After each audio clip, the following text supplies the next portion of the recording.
Hi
guys.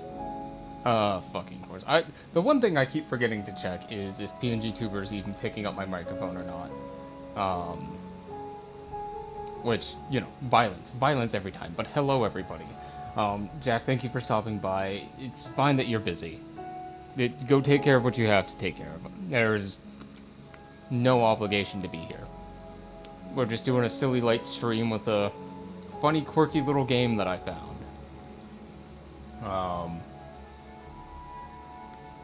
But yeah, no, have a good time. I hope whatever you're doing is easy on you. I don't have anything else to do. I've already sent out all my links and stuff, so I don't really have much else to really worry about, you know?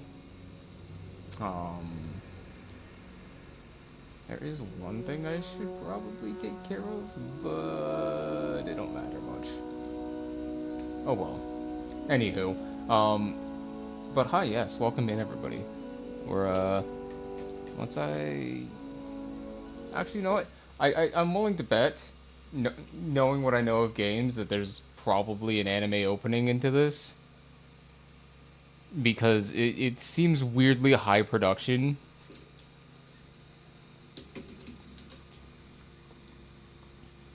Finger looking good dating simulator. I hate that is the tagline for it. Okay, good. I don't have to do anything special for it. That is very noisy, though. But yeah, I hope you guys are having a good day. Goodness. Happy Friday.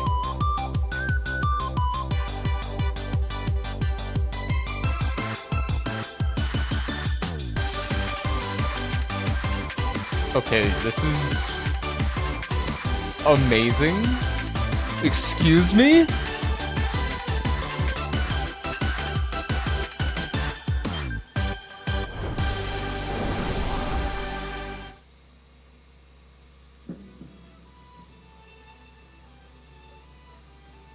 Jeez. Okay. I wasn't expecting that. I was not expecting that. Do we have a load state already? No, but we have 10 chapters. Can't continue, or I can continue based off of, you know, a name. Are there any settings I need to worry about? I can turn down the master volume just to... Actually, I think it looks good. My audio mixer says it looks good. So if it's too loud, please let me know, and I will fix that immediately. But yeah, no, let's get a new game going.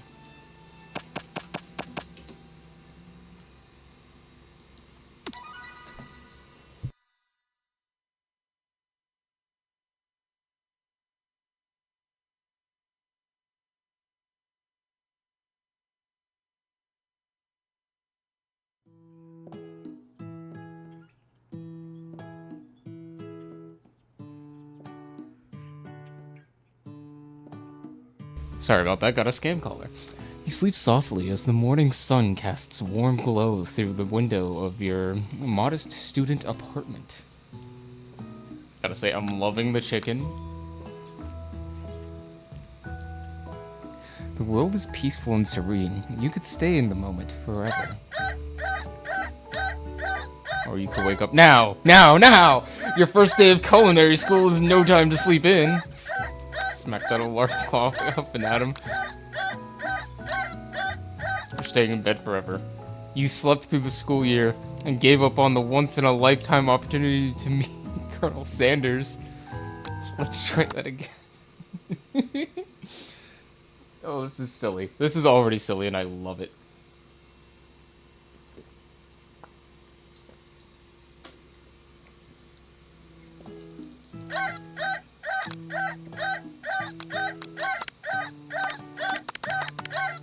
Huh. Smack that alarm clock and up and at him. Laying in bed, you stare at the ceiling, thinking about everything that awaits you at the prestigious University of Cooking School. Academy for Learning. Cooking School. Academy for Learning. Your mind begins to wonder, who will be there? What will you cook? What should you wear? Time begins to fly by, and you find your imagination getting away from you.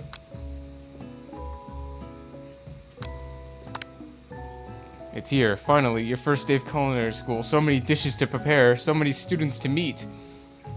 Your mind is swimming through the possibilities when you realize you're running late. You grab a biscuit and burst out the door in a hurry.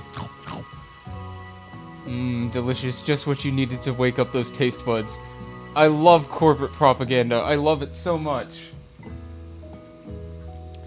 Yikes. You're in such a hurry, in fact, that you forgot to put on any deodorant before running out the door. You're sweating buckets as you arrive to rush to arrive on time. Uh-oh. Standing in the quad, you gaze upon the magnificent University of Cooking School Academy for Learning. Trademark. Here comes your lifelong best friend forever, Miriam. It's an old lady's name. Oh, because... Alright. She's the most adorably awkward person you've ever met, and you absolutely love her for it.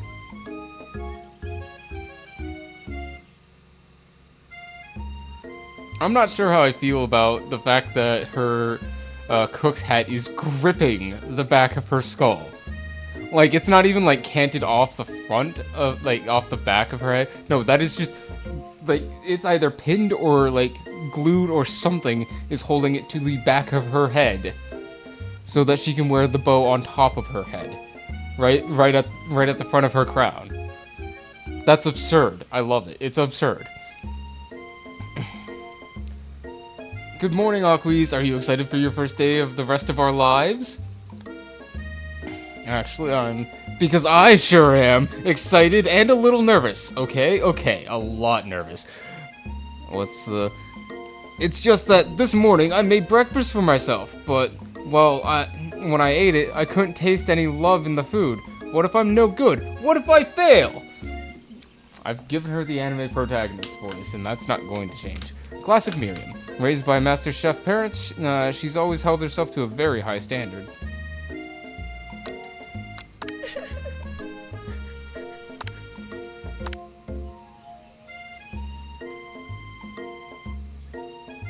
I don't know what this button does, but it seems to progress dialogue, so we're gonna... A sweet girl Miriam has always been... Miriam has always had a flair for the dramatic. This summer, she got so nervous about her first kiss that she chipped a tooth practicing on a mannequin. Should you pep talk her or change the subject to give her some relief? Change the subject to school gossip? I hate gossip. Reminder. Remember last month when you saw the fortune teller and had our tarot cards read? The lady with the mask who gave me nightmares? I've been trying to forget. Oh no. What have we done? I know she looks spooky, but she was so sweet. And you told her that you were destined... she told you that you were destined for great things. Remember that card with the fancy-looking tower? And that other featuring the handsome fellow in the red suit? Oh my, I wonder who that handsome young fellow must be. I've been waiting so long to meet the handsome fellow I could call my own. I'm sure you will soon. In no time we'll be graduating and you'll be delighting the world with your heartfelt cooking in no time. As you talk Miriam up, you can feel her nerves begin to ease. You know what? Maybe everything will be okay after all. And if not, at least I have these killer bangs.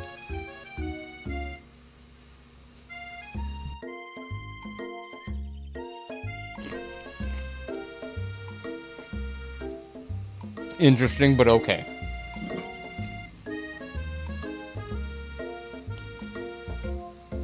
You know, I can believe that she would cut them herself. It fucking looks like it. Uneven, choppy, not very well done. I'd give that a D tier in bang haircuts. You can definitely believe it.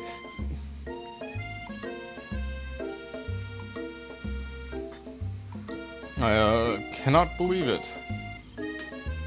Before you get another word out, you're rudely interrupted when somebody smacks your books and custom engraved measuring spoons out of your hands and onto the ground.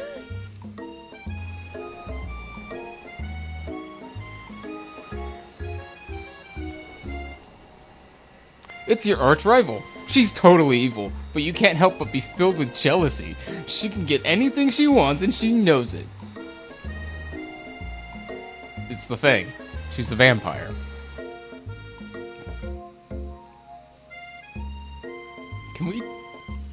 Can we talk about the chicken wing?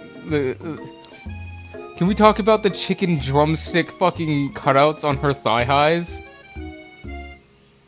It's ridiculous. It's absolutely absurd. I love it. Amazing. Oh, I didn't see you there, chicken shins. And she's a bitch. You leave Akui's shins alone. They're perfectly normal shins. You can't stand her. Even her name is annoying. You know the fact that it's actually Ashley.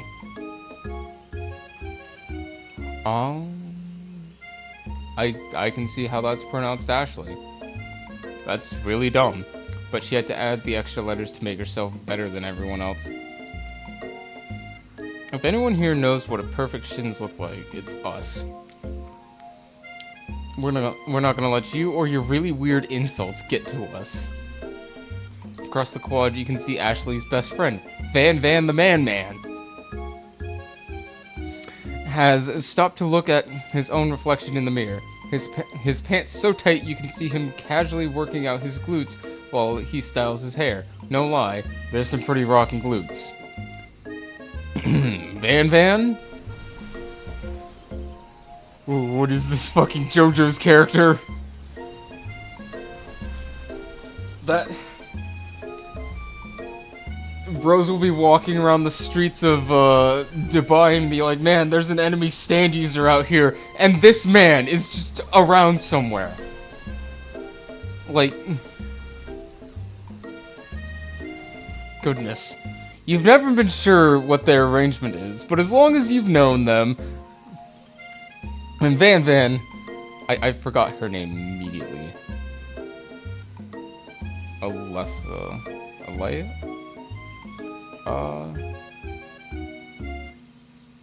Ashley.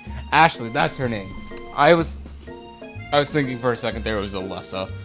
Ashley and Van have been just as close as you and Miriam, but substantially more devious. They are dressed like supervillains. If there were Pokemon in this world, these two would be Team Rocket. For sure. Like, 100% these two would definitely be on Team Rocket. I can't believe that University of Cooking School Academy for Learning, trademark, would ever allow such people like you to attend as students, trademark. I know, right? You'd think that they'd just hand us our diplomas now. Or maybe hire us as professors. You amateurs could learn from us. Without the first day of school about to start, there's just no time to properly tell these two off, so you resist the urge. I almost just turned off my computer like a dumbass. I'm So I keep my computer on the floor because I just don't have the desk space for it. And sometimes I like to, you know, let my feet wander around the cables. And I almost kicked the power button for my PSU. So I'm gonna switch foot I'm sitting on. Keep that from happening again. Let's go, Miriam. Let's leave these two losers behind. I can't keep doing this. I keep making these jokes, and the game makes them immediately after me. As you approach the door, you see a goofy-looking kid pushing hard against the window directly next to it. Oopsie. I think it's broken. You reach forward and easily pull the door open. That should do the trick. I think you mean thank you? My name is Pop. I was named after my Pop. He's old. You could someone like this be also be a student at the school? He must be one heck of a chef.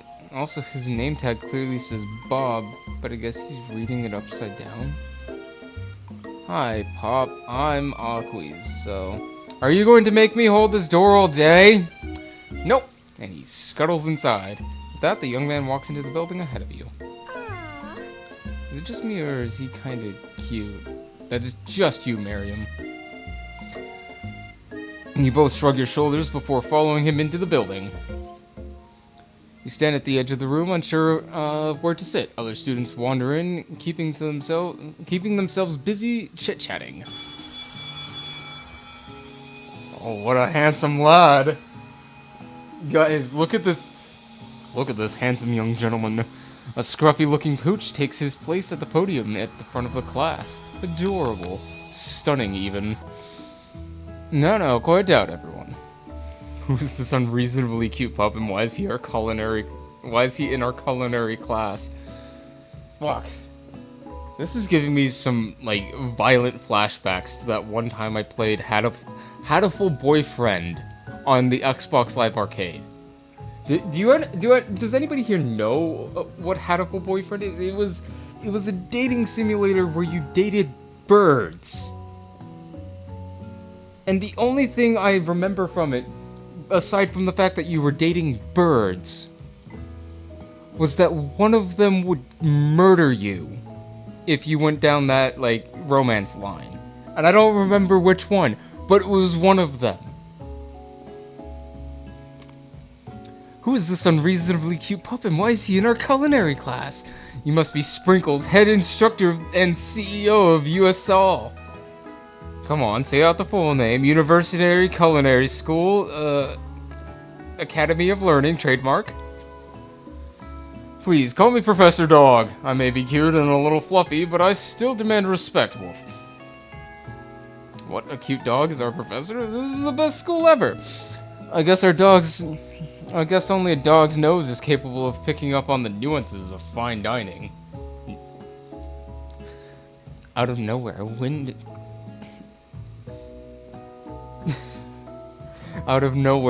begins to rush around you as a swirl of cherry blossom petals fill the air inside the classroom. Pop, I'm chilly. Someone close that window. And then he walks in. This is a good time to remind you guys that my pronouns are he, but never him, because I'll never be him.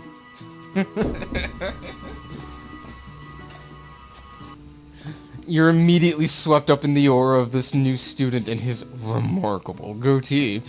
Who knew anybody could be this handsome? Time stands still. It's him. Why, if it isn't my favorite student, Harland. Colonel Sanders interrupts Sprinkles. Sorry, Professor Dog. Before he can finish his sentence. Please, call me Colonel. Colonel Sanders. A hushed murmur rolls through the classroom as Colonel Sanders walks down the aisle of desks. Suddenly, the room is sweltering. The sweat begins to bead across your brow. You feel like everyone is looking at you, and you're not entirely wrong.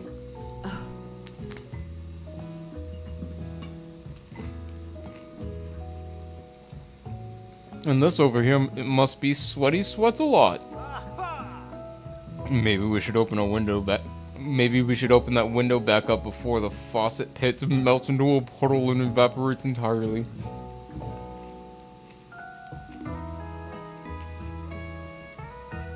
By the end of this, I want Miriam to just fucking rock. Alessa. It's not Alessa. Ashley. I want fucking Miriam to just rock Ashley across the face. Also, who is this dude? Who is this guy right here? Who the fuck is this? Why is this fucking sick head staring at us? X equals dx divided by ax.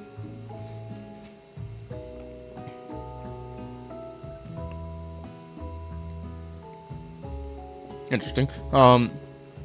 Hold on a second. Nobody talks to my friend like that. You both know my name. We're in the same kindergarten class. And what is with all this really weird insults? Besides, when Aqui sweats, it's not gross. It's beautiful. Look at that shimmer. Oh, no. No. I like that she just got fucking Thanos snapped out of the scene for that sin of writing. You turn to find Colonel Sanders standing right in front of you. By the way, there's, unlike normal dating sims where you can, like, scroll up and down to reverse the dialogue to reread some things that you may have missed, there is no control. There is only forward.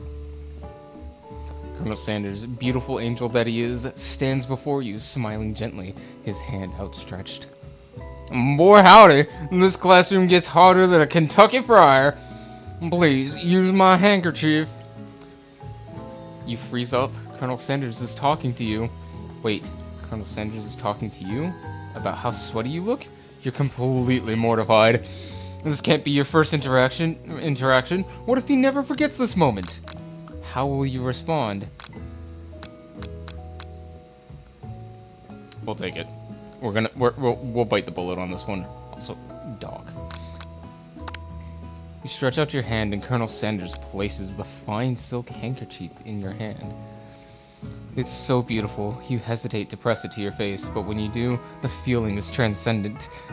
It has his natural scent on it. It smells of the most delicious chicken meat I've ever smelled. Oh god, this is a struggle. Professor Dog steps to settle his class down and get some ground rules. Welcome to University of Cooking School Academy for Learning, trademark. The greatest culinary academy in the world, trademark, and pending. Birthplace of culinary legend, past, present, and future. Many challenges await you. There will be tears, there will be blood, there might even be a really adorable tiny food. That's definitely foreshadowing. That line right there is the Chekhov's gun of this dating sim, if I've fucking seen it. And when all is said and done, there will be a battle. You will lift your sporks and complete the broom cooking arena. Why is the broom cooking arena specifically named? What does that have to do with KFC lore? Just then, another student enters the classroom and interrupts the professor's rousing speech.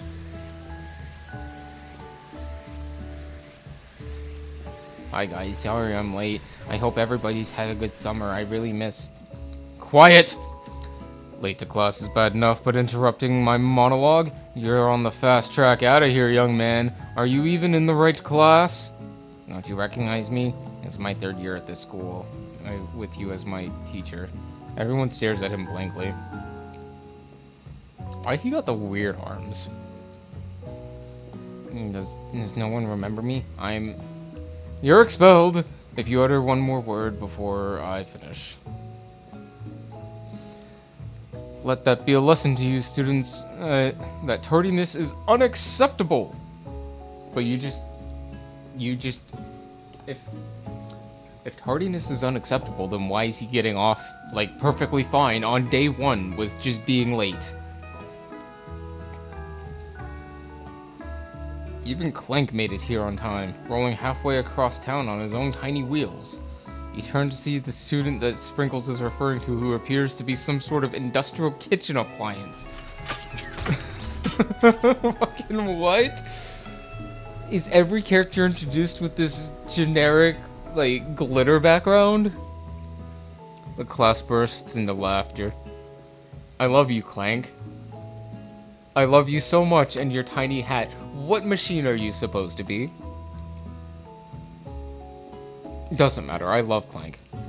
If we get a choice in who we're dating, it's Clank. For sure. Oh, Clank, you rascal. Sprinkles walks in the classroom as everyone stands in silent obedience. When he gets to you, he lifts his nose in the air and takes a deep sniff. Your diet is lacking. Based on what I'm picking up here, you definitely need a multivitamin. You should be taking better care of yourself. You've never had a talking dog as a teacher before, but Sprinkles' reputation for being smart but tough is well known. You decide to try and butter him up by giving him a treat from your pocket, but what kind?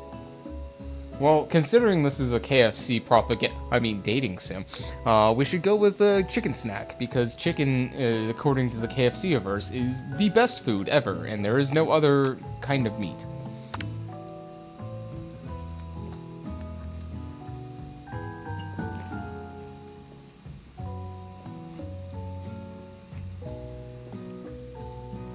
You reach beneath your apron and return with a chicken snack in hand. Sprinkles' eyes go wide as he locks onto it. His favorite. Well, well, well. I think there might be some competition for the new star student. If bribery is what it takes to become the star student, our life would be easy, dude. Way too easy.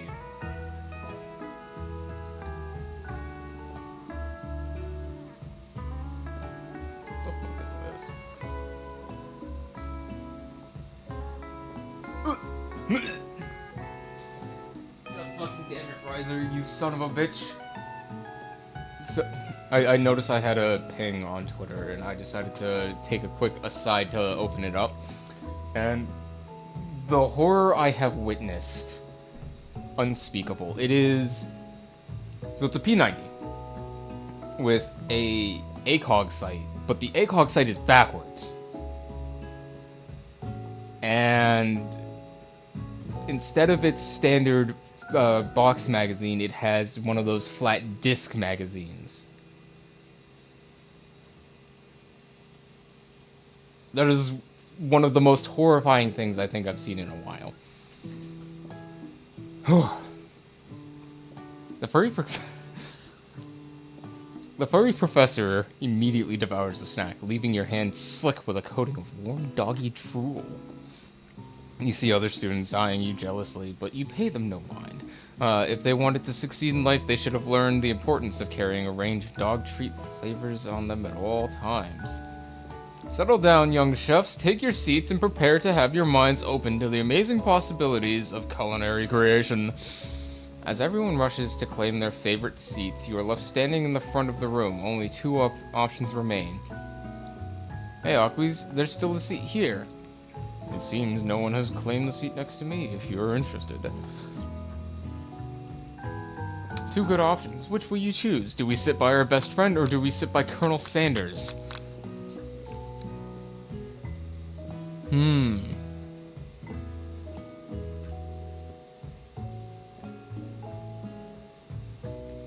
You know, it's a tough choice. It really is a tough choice. But I'm thinking we go sit next to...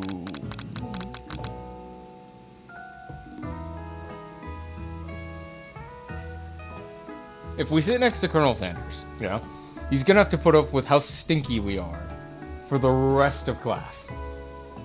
And then tomorrow, you know, we get a shower and all that shit, but the rest of the time we're here, we are stuck sweltering next to Colonel Sanders and his... Oh, that mustache. But if we sit next to our best friend, we won't learn anything. I can guarantee that. So, we're gonna sit next to Sanders. You move to take your seat by Colonel Sanders. It appears he brought no books, pens, or pencils. What do you mean? There's a pen in his pocket.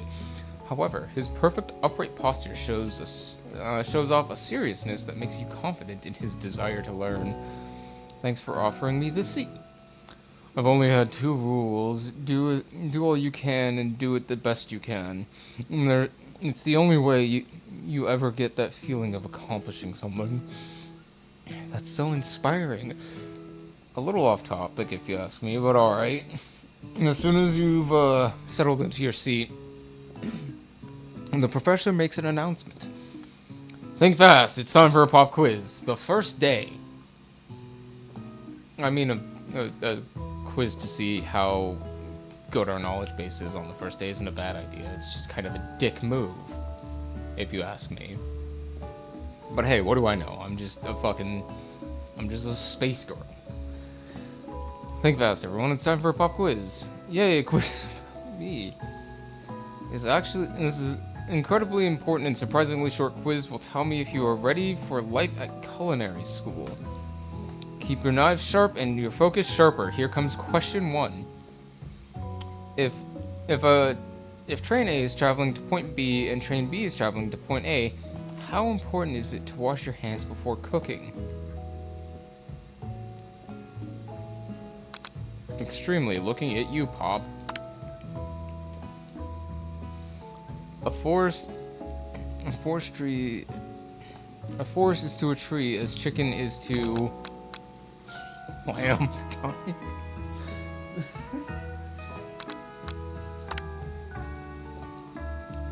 What is the most efficient eating utensil ever created? A comically oversized fork, a meat tenderizer, or a spork? What food is the best for a broken heart? Anything as long as it's prepared with love and not too much salt. Camel meat. A pancake that looks like a silly face. Okay, this one could actually be one of 2, but we're gonna go with this one. Ah, dope. Is Sprinkles a good boy? He's a talking dog. We're gonna go with that one. Perfect score, 5 out of 5. Wow, be honest. Did you cheat? No, it was easy. You look up to see that Colonel Sanders has been watching you tally your score. He's impressed. I know we just met, but I have to confess, I think you have a beautiful brain. I don't like how you said that. That's a little weird. It's a little weird. Hot diggity awkwees, you just scored some major Colonel Sanders points with the performance. May I have your attention, students? I have an important announcement to make. It's time for lunch. I'm not yelling that.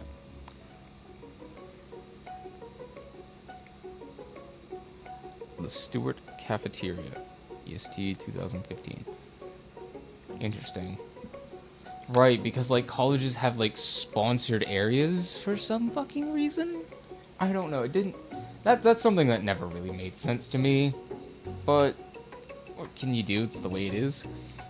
Wow, the cafeteria is nice as any restaurant you've ever eaten at. It makes sense that the schools dedicated to cooking would also be serious about eating. A delicious fragrance wafts through the room and tickles the end of your nose. Your mouth waters. Do you smell that? That must be our lunch. It smells crazy good. Everyone, can I have your attention?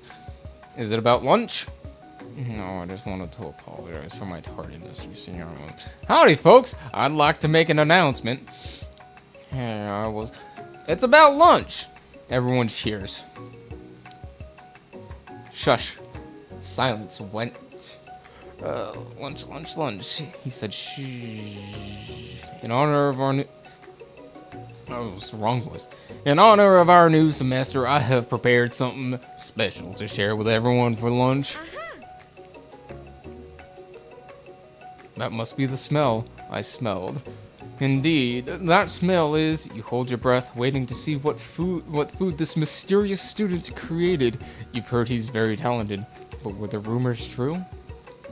Is this Colonel Sanders lifts up a large bucket above his head. Its contents glimmer in the light. Piled high are huge pieces of chicken, breaded and fried to a crispy golden finish.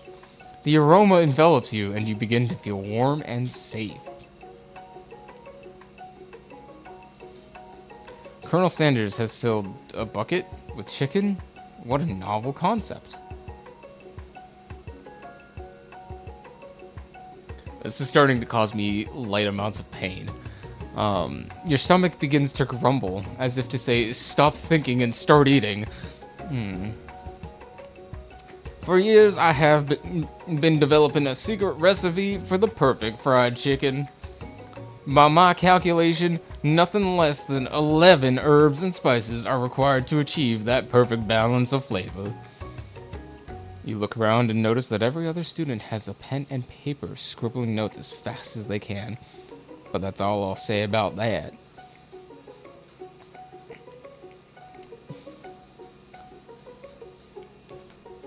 I'm sorry. Every time I see this man and his stupid fucking star hair, I can't tell if I'm filled with anger or joy, but it's one of those two strong emotions. Redeemed, go get a snack. Quite an interesting thing to make me go do during a video game about getting food. I'll go do that. Give me 1 second.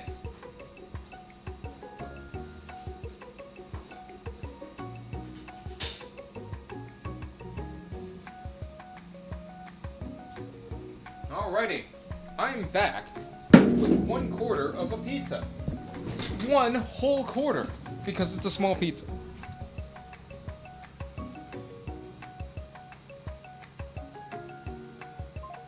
Yeah, that's what. Thank you for giving me a snack.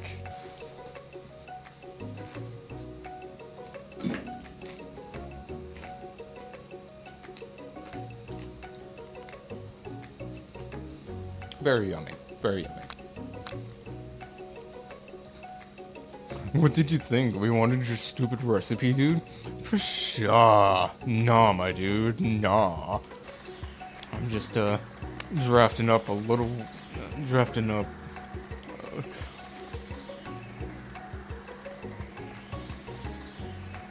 fucking excuse me? Excuse the shit out of me? I'm just drafting up a last will and testament in case one of those ingredients is poison got him.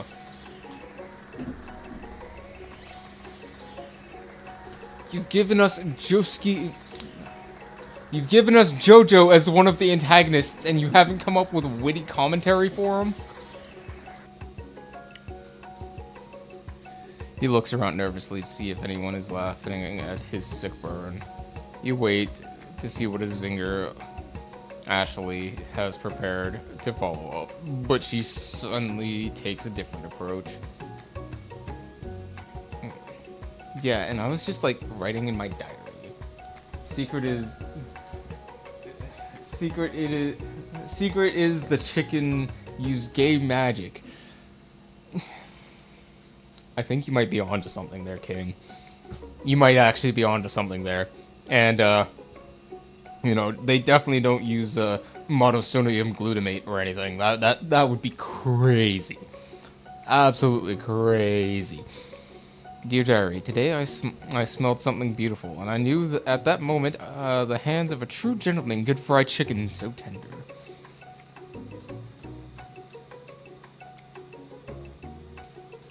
I'm not sure how I feel about the character designs, to be honest, because they're very creative, but something...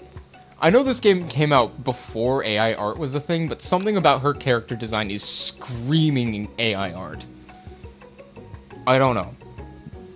It's just a feeling I have, you know? See her body language change from bitter and evil to sweet and innocent as she slides closer to Colonel Sanders. She realizes that he is destined for greatness and fame. With the cooking skills like this, she wants him all to herself. Oh, please. Well, Van the man, if you don't want any. I'll take his... Whoa, hold on. I mean, I guess I'll try it. That buff dude looks like a football player. He's gay. He, like I said, a JoJo's character. If you haven't seen JoJo's Bizarre Adventure, that is one of the standard main characters. Like, it's not a joke. I'm not exaggerating. Hold on. I got this. GGBA class.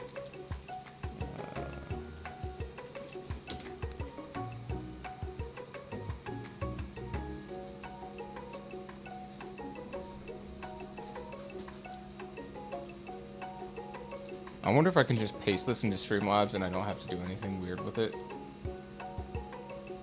Nope, I do have to do weird stuff with it. Amazing. Save image.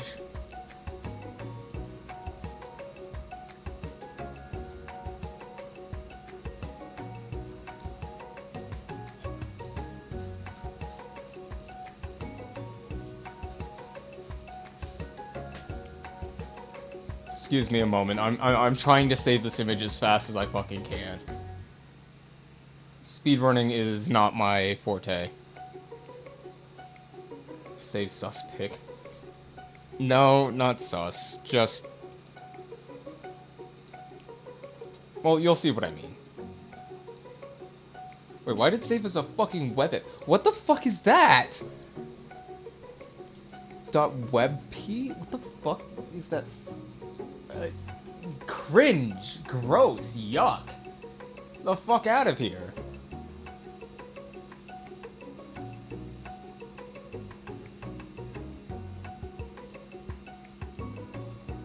Open image in a new tab. Save image as.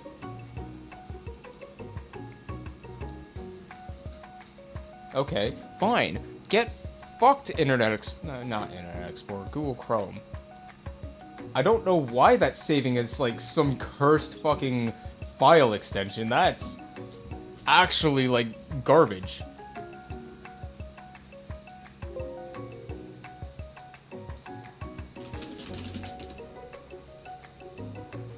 I love when I go to save an image and it's I name it keyboard spam because that's like the best way to name an image. And it turns out I already have an image. But like, tell me that this guy would not fit in this fucking universe. Like, I want you to explain to me how he is just not a JoJo's reference.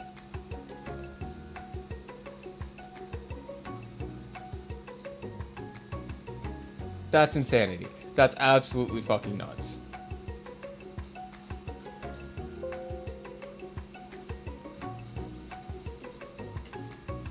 Chrome Proto? I don't know what you mean by that, but that feels like an insult, and I will not stand for such things.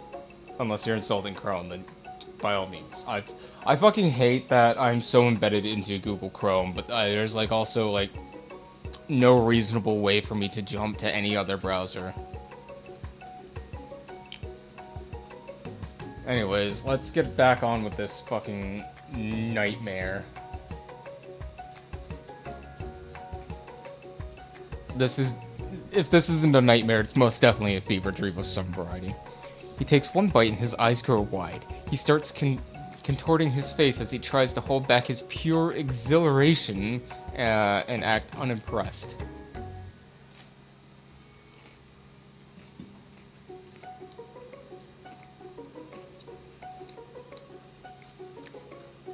You take one of the pieces of fried chicken out of his bucket. Dear God. And sink your teeth into it. It's amazing.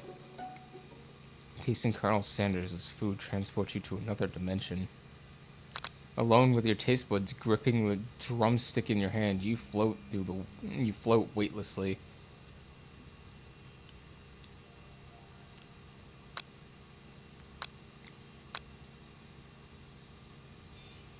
This got really serious out of nowhere. The flavors in your mouth are beautiful, pure, heavenly. What a guy. Alone with the flavors, you feel something that can only be described as love. For a man, for a flavor, or are they the same? After tasting his food, you try to get some one-on-one time with the Colonel Sanders. who approaches. Colonel Sanders smiles ever so softly as you approach. He stops what he is doing and allows you to break the silence. Colonel, can I talk to you for a second? Anything for a fellow chef. What exactly was on that chicken? Was it cocaine? I bet it was cocaine. How bold of you to ask. Furry's the best. BF is a furry. The best. It's an idea I had for a new combination of flavors, which will make me my fortune and establish my legacy for all times as I open a chain of highly successful fried chicken restaurants. No big deal. Why does he have that? The fuck is this? Why does he have the Colonel Sanders scepter? It's just you and me here talking. I can keep a secret. In fact, I've got many of my own I'd be willing to trade. What's the rush? The semester's only getting started. We've got 2 more whole days to get to know each other. Okay. He's clearly not going to give it up easily, but it doesn't hurt to be persistent. You know what they say about secrets, Colonel? Shouldn't learning be fun? Gay Sanders is best Sanders. Aww. You've got moxie, I'll give you that. I don't know why you mean gay, but he's definitely got that flair about him. Also, shout out to that fucking waistline of his. Holy, like, no joke, needing to wrap the apron around you and then tying it in front. Good waistline. That's how you know you're killing it in the gym. Colonel Sanders looks both ways to make sure you're truly alone and then leans in. You can feel his warm breath as he whispers, "There's one ingredient, but I can't tell you. I use blank. It's something my great-grandmother taught me." Blank? Wow, you would have never guessed that. In fact, you're not even sure where you'd get some if you searched. That's clever. I like that. While you're wrapped up in that huge revelation, you notice that the Colonel Sanders has disappeared, while everyone else is still in the cafeteria. You decide to look for him. And you find Colonel Sanders outside, standing in the quad. Oh, it's you again. Howdy. Sometimes I like to come outside and look at the school buildings. I think about how my story will continue on after I graduated. It sounds like you got big plans. I dare say, the biggest. I will leave my mark on this world, and you can bet on that. Alone together for the first time, you figure now is the perfect moment to show your personality to him. Nag him to show your own strength. Wow him with a big idea, an additional ingredient to really spice things up. Be modest but thoughtful. Modest but thoughtful it is. Well, I just wanted to tell you that I really enjoyed your food. Now you've got his attention. The flavors were complex but comforting. The interplay between salty, savory, and peppery was perfect. I appreciate your compliment. Aquees! I'm sure you'll be a big success. I read that in the wrong voice. I know we've only met today, but I'm starting to get the same feeling about you. We should head back inside. The lesson starts soon. You step into the massive cooking arena where the afternoon lesson will take place. Where the afternoon lesson will take place. Each student gets an oven and all the tools and ingredients they could ever need. Look at this place. It's magnificent. Finally, we get to show off. We get to show our stuff. Oh, wait a second. Oh no, we have to show our stuff. What if I totally blow it? You're not gonna blow anything, except maybe kisses to the crowd of fans you're going to earn with your signature adorable tiny food creations. There's that Chekhov's gun again. Why is he always on a pedestal? Welcome, students, to the cooking arena. For today's lesson, we'll be cooking with partners. Hurry up and pair off. Naturally, Miriam looks over at you. Unable to control yourself, you pounce on Colonel Sanders.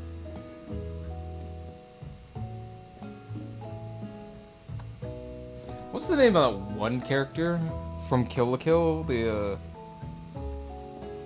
She lives with... Ryoko lives with her family. She's giving me serious vibes. I don't know. I forget off the top of my head. Unimportant. Hey Colonel, would you like to tackle this lesson as a team? A team of two? That is, me and you, if that wasn't clear. Want to be my partner? Aww. Sure, Aquabees. I'll prepare our station. Without you as a partner, Miriam is left standing all alone. Two different students quietly take notice. Hello, partner. Beep boop. Oh my, two potential partners. I'm sorry, gentlemen. I just don't know who to choose. Looks like you'll have to pick for her. Friend duties can be a little awkward, but that's the price you pay for not being alone forever. Who do you want to ask to be Miriam's partner? Clank. Fuck you, Pop. Get out of here. It's okay, I already ate. It's not entirely clear if Pop has any idea what the point of this school even is at this juncture. Clank, clearly excited to have some attention, he heats up and begins to roll back and forth. Hold on there, fella. We don't even know what the assignment is yet. Technically, Clank might not have a face, but there's something charming and earnest about him. Tissue? I hardly know you. Hahaha. Clank judders, panel shakes loose, and you get the impression that this is a sign of affection. Looks like the two of you will be fine. Now it's time to focus on your own cooking classwork. Alright, you two, for today's lesson you're going to keep it simple. Pick a basic dish and divide up the steps. No chef is an island. It takes 2 flints to make a fire. You get the idea. Takes 2 flints to make a fire? Is that a saying? Not gonna lie, if Colonel Sanders came up behind me in a dark room, I would first ask, where's my free bucket of chicken? Second, where are your... Tricky, no, that's inappropriate, but also very true.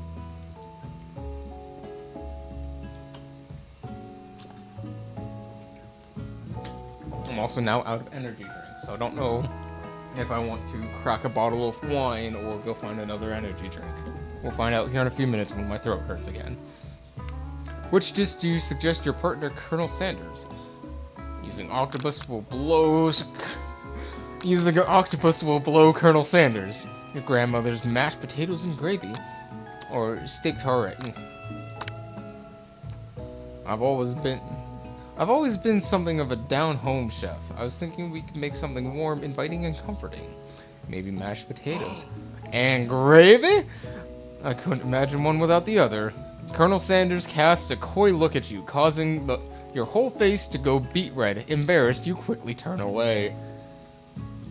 Dub Riz on the Colonel Sanders. I'll go get the potatoes. No, please, let me. Picking perfect produce is a passion of mine. Looks like things are getting pretty fresh around here. Does someone have a crush on Colonel Sanders? Shut up. And I hate her name so much. But my goodness, her thighs. Whew. We're just cooking partners. Mind your own business. Sanders' heart is my business, and you better keep your fingers off my man. Did someone call for me?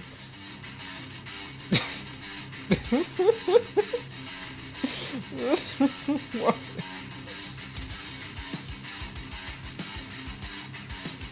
Why?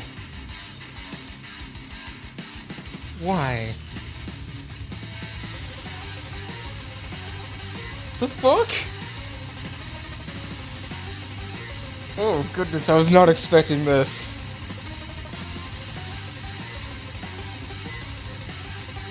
I'd fuck with it. I'd fuck with it.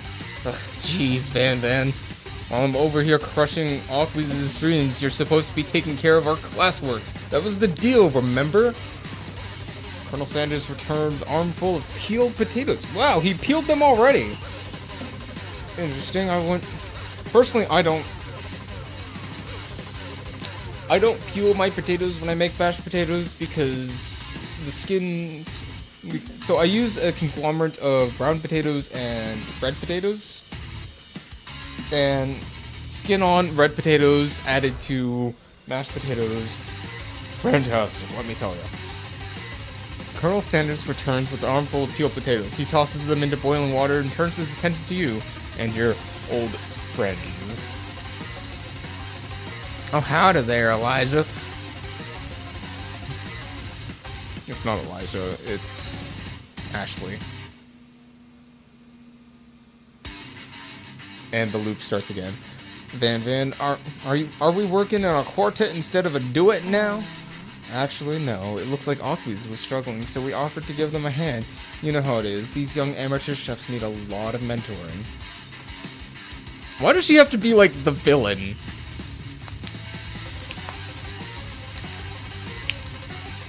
I was gonna say, Colonel Sanders, maybe I could also teach you a thing or two about fancy food. Maybe one day you might be able to get up to my level. Ha! Doubt it. Don't be rude, Van. Personally, I have no doubts whatsoever about Colonel Sanders' ability to concoct creations worthy of admirations. Although your fried chicken was quite spectacular. Any more alliteration out of her, and she's going to turn into Papyrus from hit game Papyrus Undertale. I am losing my mind with this. But Colonel, if you ask me, I might make a better partner for you than this thing that has positioned itself at your station. Don't you feel deep down that we cast complementary shadows? We fit together, like thigh and drumstick. It just makes sense. Nothing about this makes any sense, but one thing is clear. She's coming for the Colonel if you don't watch out. Ashley is really going at you hard. You need to ask for some backup here before this gets ugly.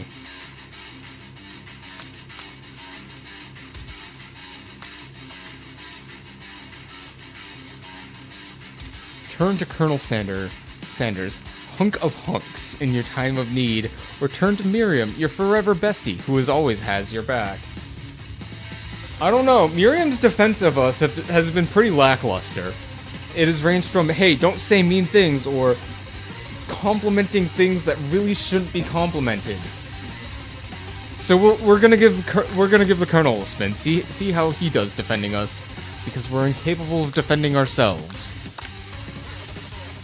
I'm here to learn and express myself via my cuisine, not bicker with prima donnas. Partners were chosen at the beginning of class, so let's respect the format, okay? You turn to Colonel Sanders to confirm that you're on the same page. I chose Colonel Sanders, and the Colonel Sanders chose me. Isn't that right? A businessman respects all fair agreements, from contracts to handshakes. I took on Aquis as my partner for this activity, and I stand by it. Based on your team's behavior, I'd say perfect for each other. Neither of you has Aquis' natural talent or their loyalty. Being defended by Colonel Sanders leaves you feeling proud and full of potential. You look for Sprinkles in hopes that he might step in, but he is nowhere to be found. Darn those cute corgis and their short but sturdy stature. You look down at your station and realize that in the tension of the moment, your hands have been cooking on autopilot. Distracted by the drama, you've already crushed and boiled the potatoes into a perfectly creamy mashed texture, with plenty of butter and cream for flavor. It's as if your natural passion guided you through the steps you know so well, while your attention was elsewhere. I know just what to do. Colonel Sanders extends his hand, holding a beautiful white porcelain gravy boat, out of which pours a smooth brown gravy, smothering your nearly finished potato dish. Please never describe anything as a potato dish ever again.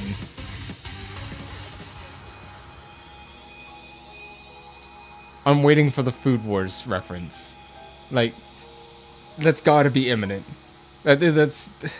You can't have an anime with a cooking theme to it without referencing Food Wars at least once.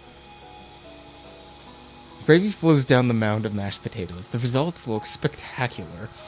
Granny would be very proud.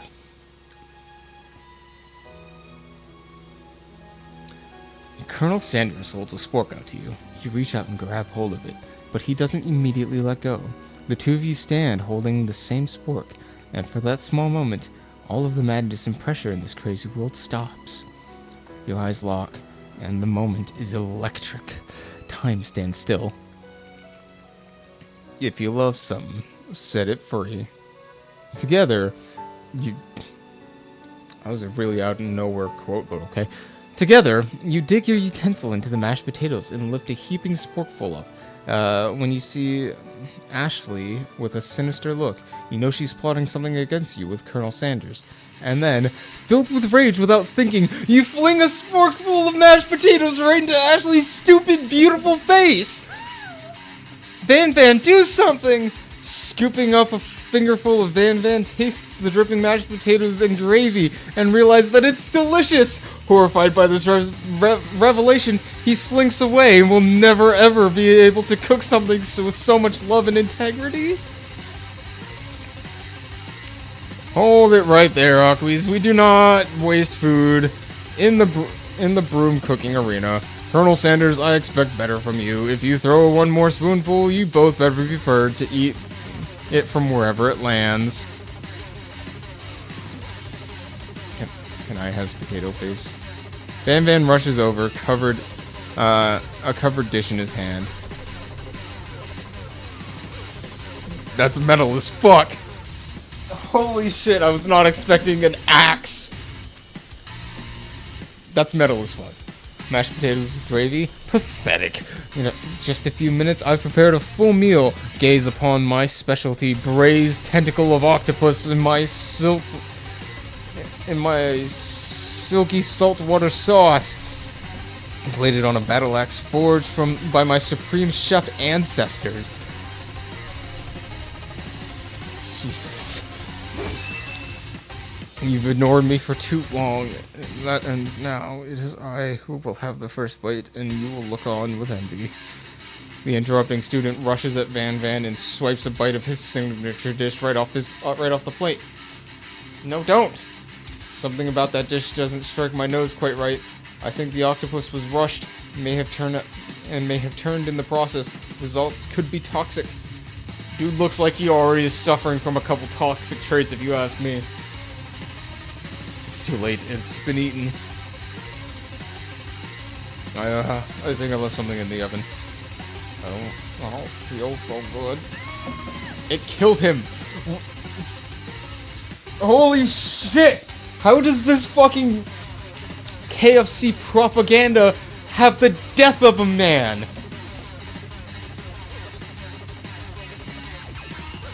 Everyone step back. Don't take another bite. When you look back at the plate, the rest of it is gone. You notice the tip of the tentacle being slurped up in Pop's mouth. Pop winces in pain for a moment, then almost immediately is back to his oblivious self. Oopsie. Tastes like poison. The entire class is gathered to watch Pop's final moment. Shock has frozen the whole crowd. They are motionless as statues. Class bell rings, disrupting the moment and snapping everyone back to reality. It would appear Pop's enthusiasm for trying new things, despite the obvious danger, has inoculated him against poisons of all kinds. I'm not sure the professors here make enough money.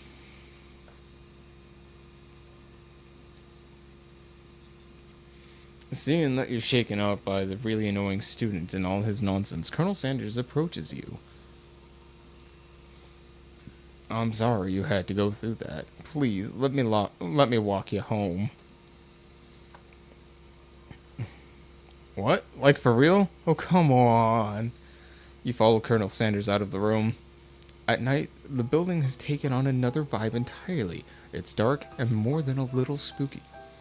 Colonel Sanders stands in the quad's neon glow and speaks softly. I was about to say sparks fly, but that's for later. Those mashed potatoes you made in class today. Before you go on, I want you to know they're not great. They're not a great representation of my skills. I didn't even realize I was making them. They were amazing. Tasting them, it reminded me of why I became so passionate about food to begin with. Colonel Sanders is getting choked up. Choking on something else here, too. Cooking is obviously important to him in a way that you find inspiring. Now might be the perfect time to tell him you're developing feelings for him. Colonel Sanders? Yes, Aqueous. There's something I need to tell you. Oh, hi, Van Van. Blueberry wine. Don't mind if I fucking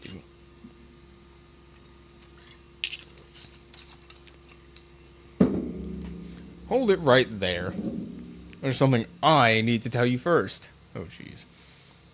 You see, when I was just a boy, I had a dream that one day I would be the greatest chef the world has ever seen. With every day since, I've been working towards that dream, day and night, never stopping, never resting, also lifting a ton of weights, like so many weights. Oh my gosh. We should follow our dreams with our hearts, and that our souls may grant them like wishes floating on shooting stars. That is so vaguely poetic, it's almost not stupid. Hey, no, you... Shut up. I'm the one here to say inspirational stuff and be the star of the story. Are we forgetting that your cooking literally has killed a man? You can't prove that. Looks like Van Van is about to just fucking grab and twist her head 180 degrees around. I feel like I'm in danger because he's also floating off the ground. I also saw you kill that guy. What was his name? Somewhere in the distance you hear a long, sad sigh. Forget him. We're talking about me. Me! I'm the hero. Spork Monster's here to fight the hero.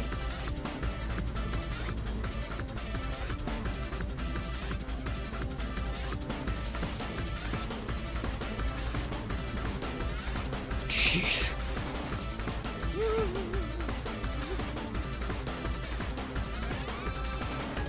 I think I left the fridge door open later, nerds. How dare you threaten me as I was just letting down my guard and connecting with another chef on an emotional level. I'm going to continue to change the southern accent until it either fits or we're done with this. Be afraid, be very afraid of me because I am a monster, see? He's rhyming on purpose. Or is he rhyming on purpose or is that a coincidence? Before you can discuss the syntax any further, it's a turn-based fight sequence. What will you do? Attack, obviously. You decide to go on the attack. Which attack will you use? Cook with love.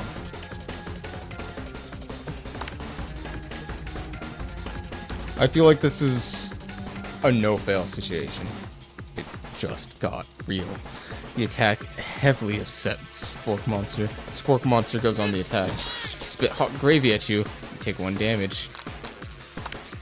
You decide to go on the attack. It worked last time, right? Cook with love. Cook with love does a damage. Spork Monster won't forget this. Where's the butterflies? How are we supposed to know that this action has consequences? Spork Monster is really feeling threatened by your attack. Spork Monster focuses their mashed mind and draws energy from Mother Earth itself. They grow larger and more intimidating. How will you respond? Well, fucking defend. You decide to defend. Which defense will you use? Trepidation. Hold your head between your hands and mutter, "This is not happening, this is not happening." Spork Monster is no quitter. Buffed up and really ready to rumble. They go on the attack once again. Spork Monster uses Utilitensile. You take 2 damage from the attack. If you take much more damage, you're not going to survive this battle. Please buff up. No one can control this much buffness. You start to feel bloated and, quite frankly, a little gassy. I'm sorry, is there inflation in my fucking KFC dating sim? Better attack soon or you'll likely explode. You decide to go on the attack. Chow down. Chow down does 2 damage. A powerful blow. Spork Monster's oozing cheese sauce onto the lawn quad. I wonder who's going to have to clean that up. Not me, obviously. Feeling vulnerable, Spork Monster prepares for its ultimate attack, Rounded Edge. Vile villain, your attack of terror stops here. Colonel Sanders summons the energy of 1,000 chickens. Pot pie power pinch! The pot pie power pinch does 10 damage. Spork monster is defeated. You saved me. An injured spork monster spews steam into the night. Forget mercy. Finish him! We'll spare the wretched beast. You manage to tramp down your disgust at the sight of this gnarly beast long enough to realize that he is still a living creature with a pure soul who deserves your pity, not your wrath. Be gone, beast, and don't you dare come back for a follow-up encounter tomorrow. I won't forget this, and I certainly won't be back, like you said. Spork monster scuttles off into the night. Defeated, the monster left behind a special item. It appears to be a cookbook, but upon closer inspection, it's so much more. It's a book of magic spells with a golden chicken on the cover.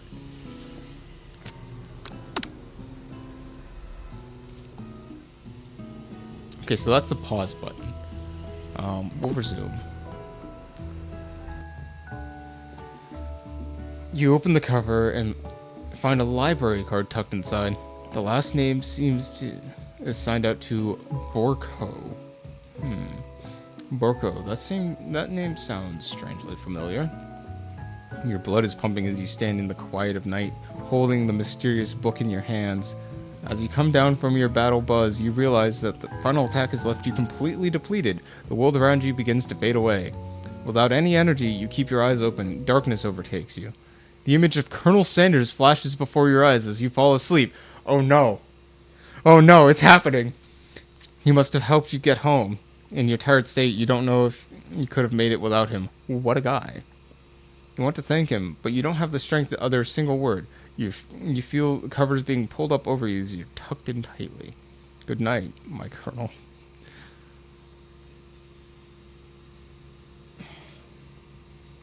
In your dreams, you're together with Colonel Sanders. For some reason, Sprinkles is also there, instructing your love. Dreams are weird.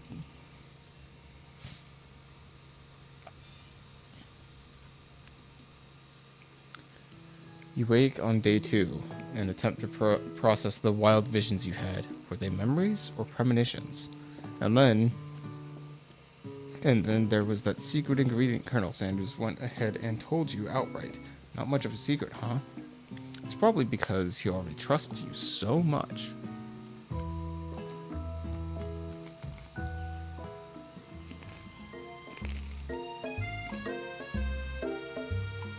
You meet up with your bestie out in front of the school.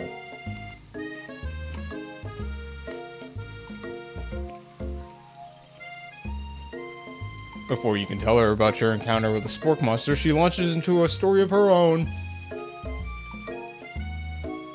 Okay, so I know this might sound a little strange, but I think I might like Clank.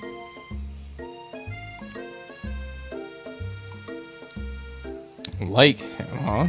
Like? I know it sounds like I'm moving too fast, but there's something about him. I like him. I like him. We got to talking after class. He's actually a totally sweet guy. Not only that, but he's also really smart. He told me all kinds of stories about Colonel Sanders. Did you know that Colonel Sanders was the most popular kid in his high school? No, but that does make complete sense. Yeah, but he was so popular.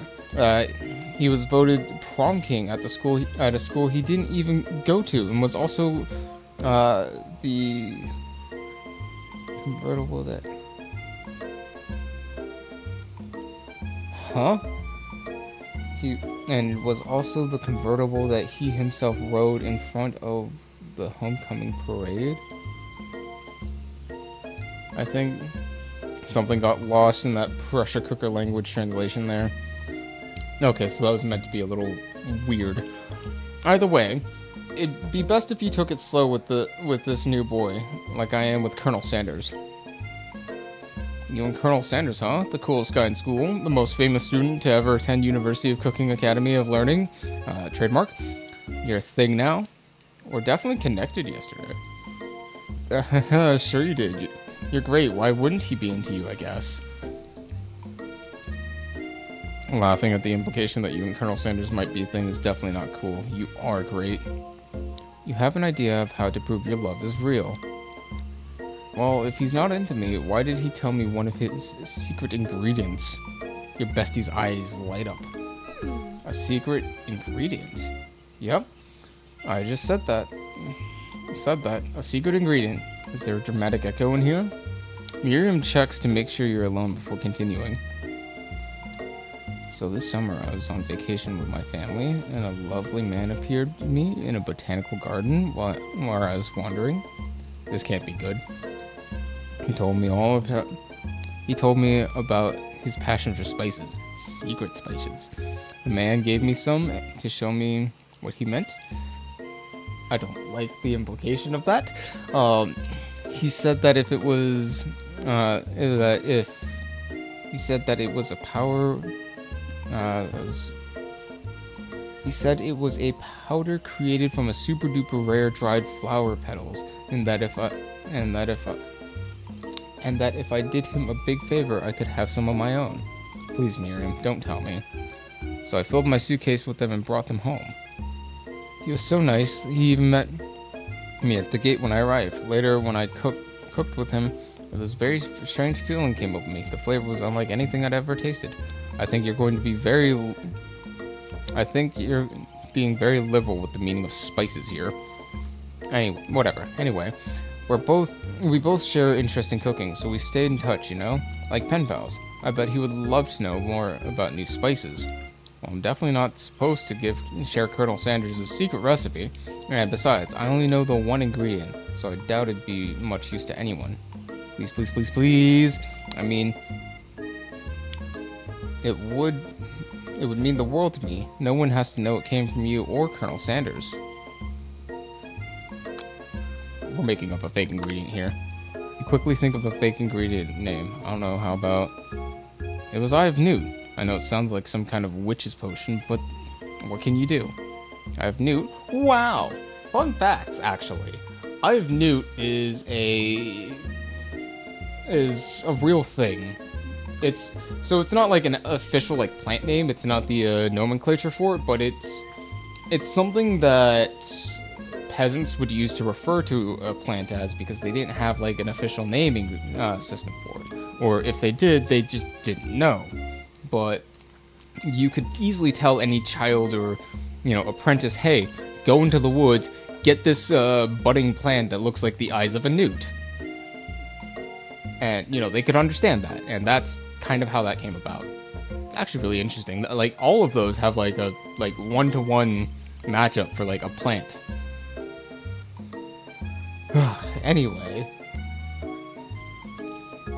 Her eyes light up, imagining such a thing, and you would figure that you've satisfied her curiosity, and she'll move on. However, she immediately turns around and does some thumb typing on her phone that you can't quite see. It's probably not good.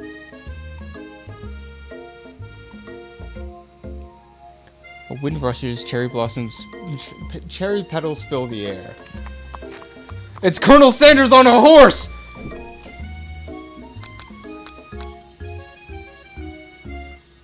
I'm worried if we run to him, we're gonna spook the horse.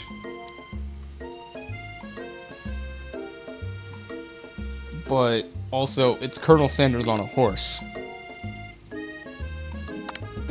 You decide the best way to show Miriam how serious you and Colonel Sanders are would be to run to him. Surely he'll sweep you onto the back of his stallion and you'll ride away together. That'll show her good.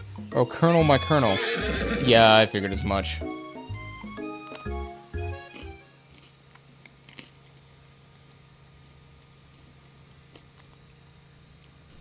Not this fucking guy again.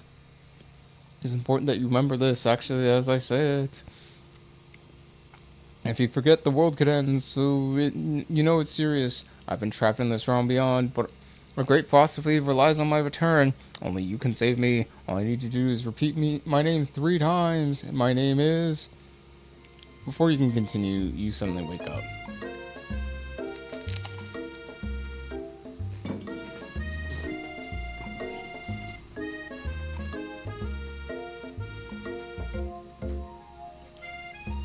You awake to find Colonel Sanders tending to you. He roused you back to life with a satchel of secret spices, or is that just his natural season? I hate this. This is amazing, but I hate it. Oh, it's terrible.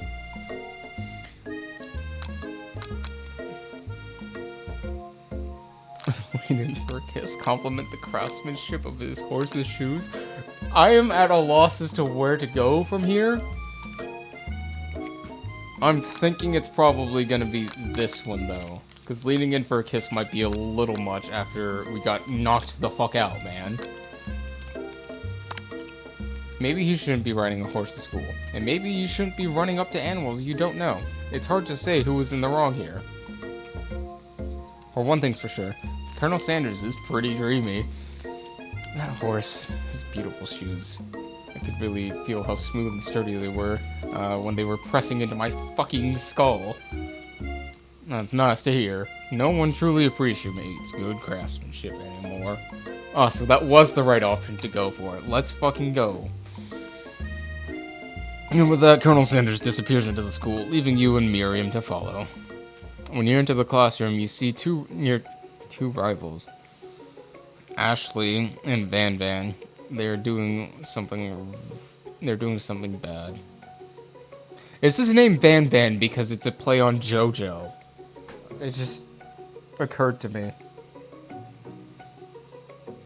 I hate that.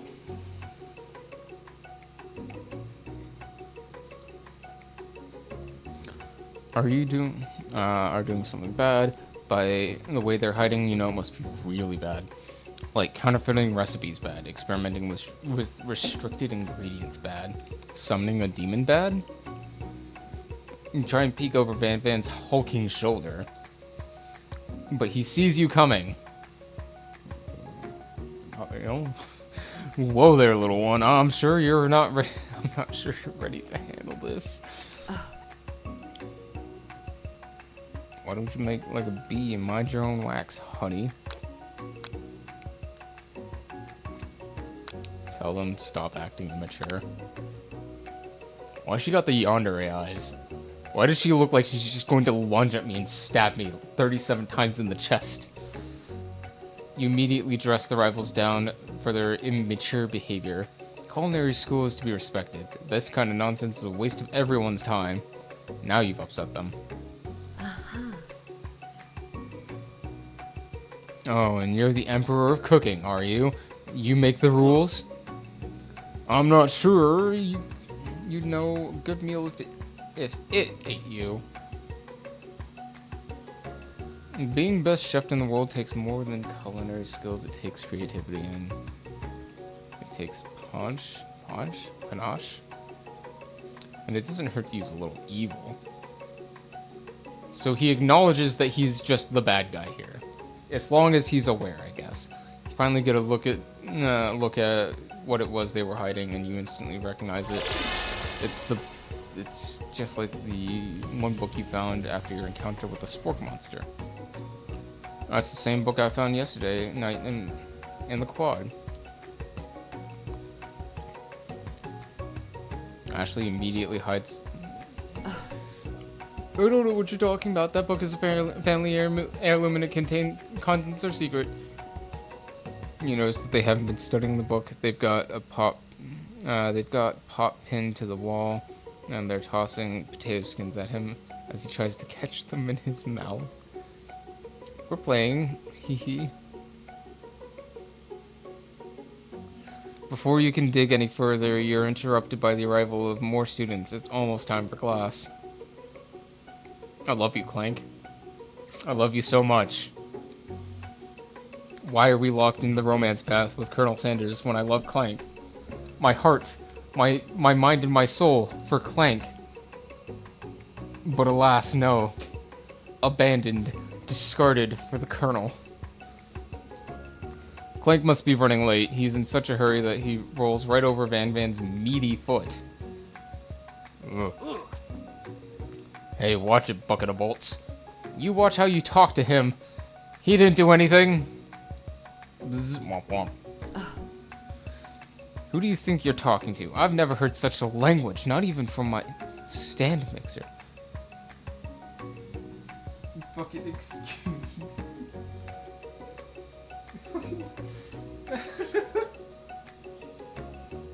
What the hell? What have I gotten myself into?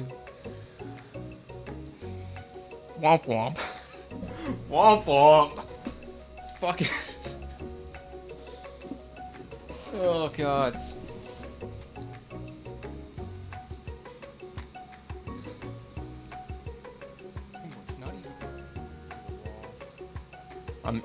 I'm clipping that. That's I'll come back to that later. No, your mother was a stand vixer. Van jumps to attack Clank, but Clank shocks Van, sending him flying across the room. Protect me, Colonel Sanders. These crazed men are about to come to elbows to think it must be over me, but I'm not interested in either of them. Ashley's tone has completely changed in an instant. She bats her eyelashes at Colonel Sanders. Surely he must know this is a ruse, right? Gentlemen, get a hold of yourselves. Save it for the arena, or at least... or don't, honestly. What do I care? I've got loyalty... I've got lofty career aspirations to focus on. Man is about that grind set. He's about business. He's here for the money. He doesn't give a fuck about interpersonal relationships. Colonel Sanders stands on business, which I'm for. Maybe I can help you with your business plan. Just then, Sprinkles arrives to signal the true start of class. He's panting, which doesn't seem that abnormal. He's a professor, but he's also a dog. Why his face so long, though? Why does he have such a long face? Students, please take your seats. I apologize for my late arrival. I spent the morning chasing a car around town, and my tiny legs are very, very tired. But I'm here now, and I hope you're ready to learn. I rub his furry belly. He loves it. Sprinkles stops in his tracks and sniffs the air around you. Something has him in a trance. There's a scent left on you from Colonel Sanders. No! No, you can't say that! Sprinkles jumps on you and licks your face. That is assault. The command shouted by Colonel Sanders has snapped Sprinkles out of his trance. I wonder what's up with that. I'm sorry, I get a little carried away. After he catches his breath, Sprinkles regains control of the classroom. Without further ado, we'll review global history of flavor of my favorite fowl, the chicken. You want to pay attention to the lesson, truly you do. Which is why in 1776, the signing of the Declaration of Independence, it was a chicken who was first signed their name. But you can't help but daydream about Colonel Sanders and miss most of the important parts. I mean, could you blame me? Do you see that lush jawline of his? When you come to, Sprinkles is holding a tray of food in front of you. Well, Aquis, naturally it appears to be a sample platter. Which item do you want to sample? A shimmering pepper. Brightly colored pepper stands out from the other items. It sparkles in the most eye-catching way, so naturally you reach out to grab it, eat it right away. However, your body was not prepared for the heat.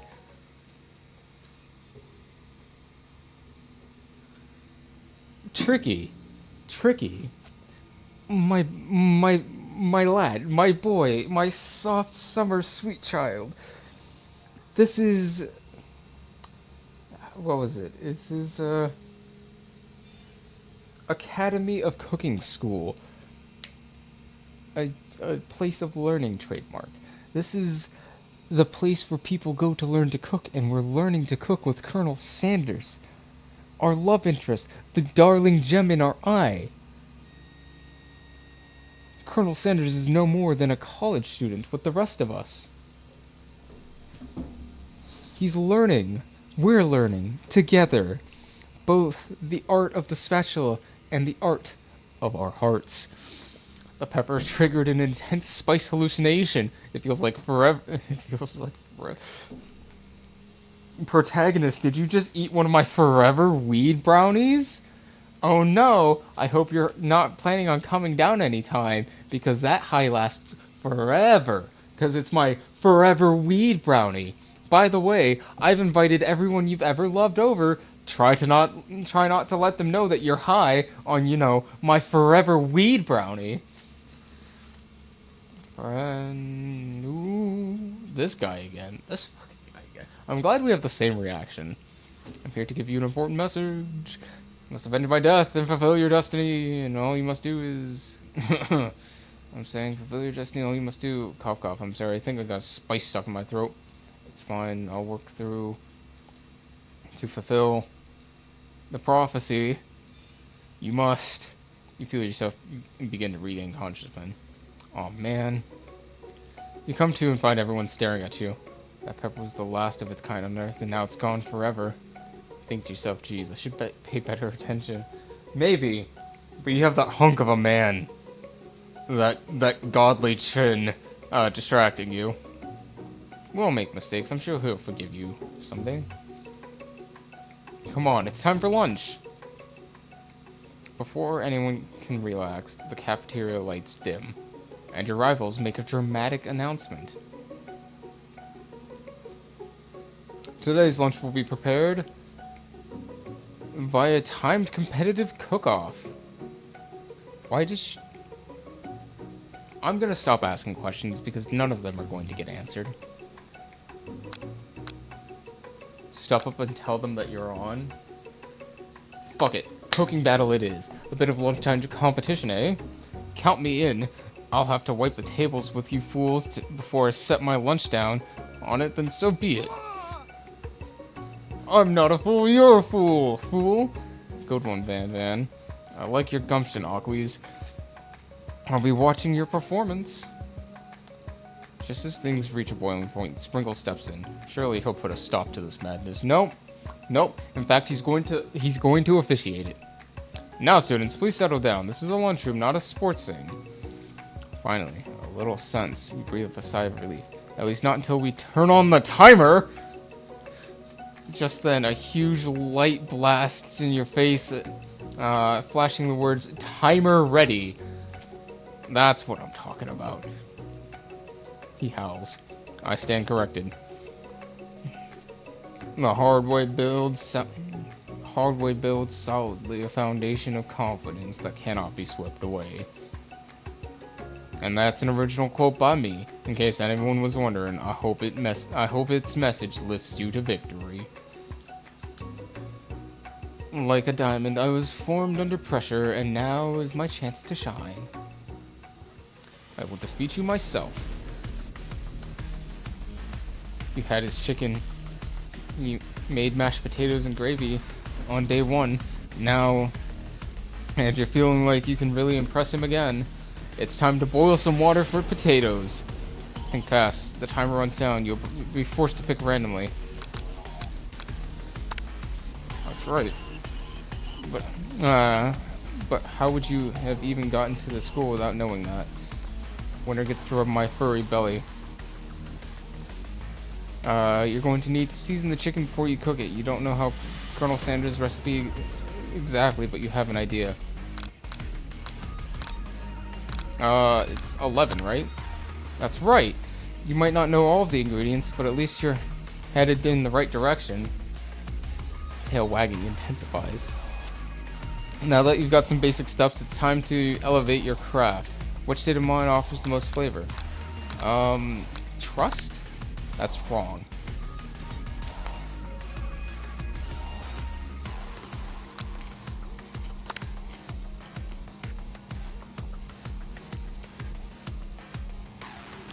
When you were a child, your father told you to never forget where you came from. Every day you meditate on his advice and draw energy from that place.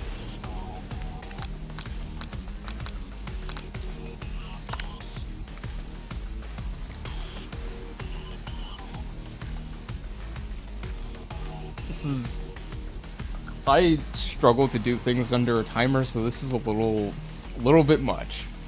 You try to shut out the noise of the arena and focus on your cooking. What is the sound of success? sizzling.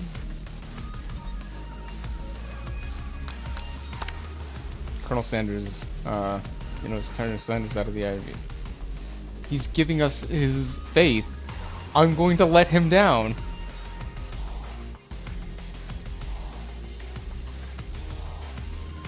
Because all we can think about is Colonel Sanders.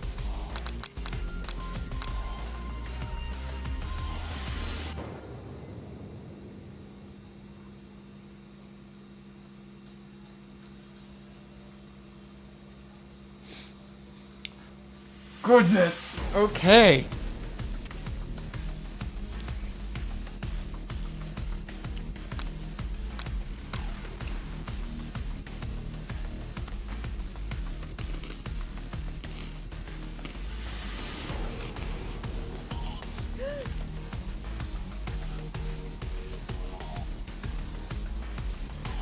Ooh.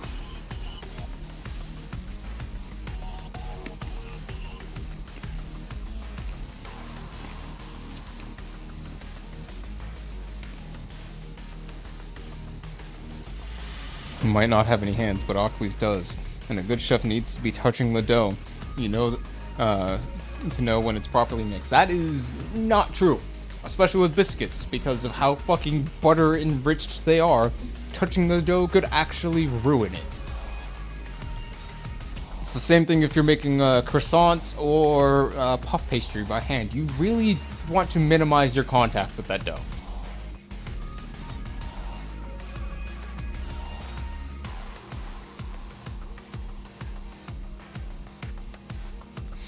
Oh no.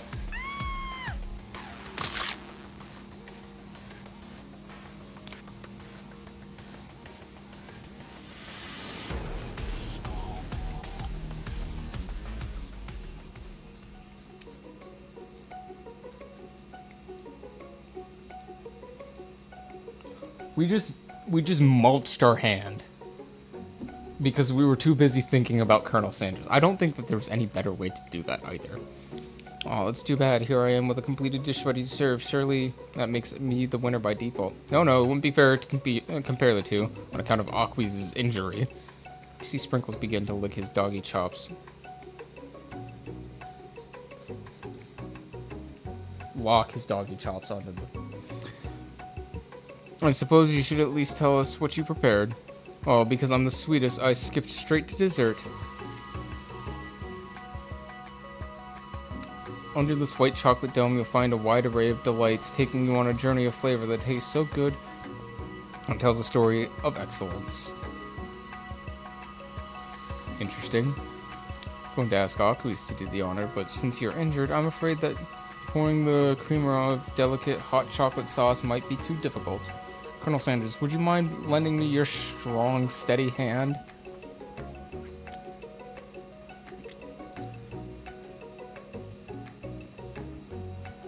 So it's a chocolate dome with a honeycomb base, what looks like some sort of berries with it.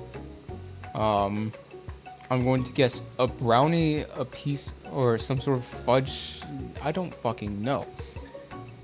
You find a delicate fried cheese croquette atop a slice of honeycomb.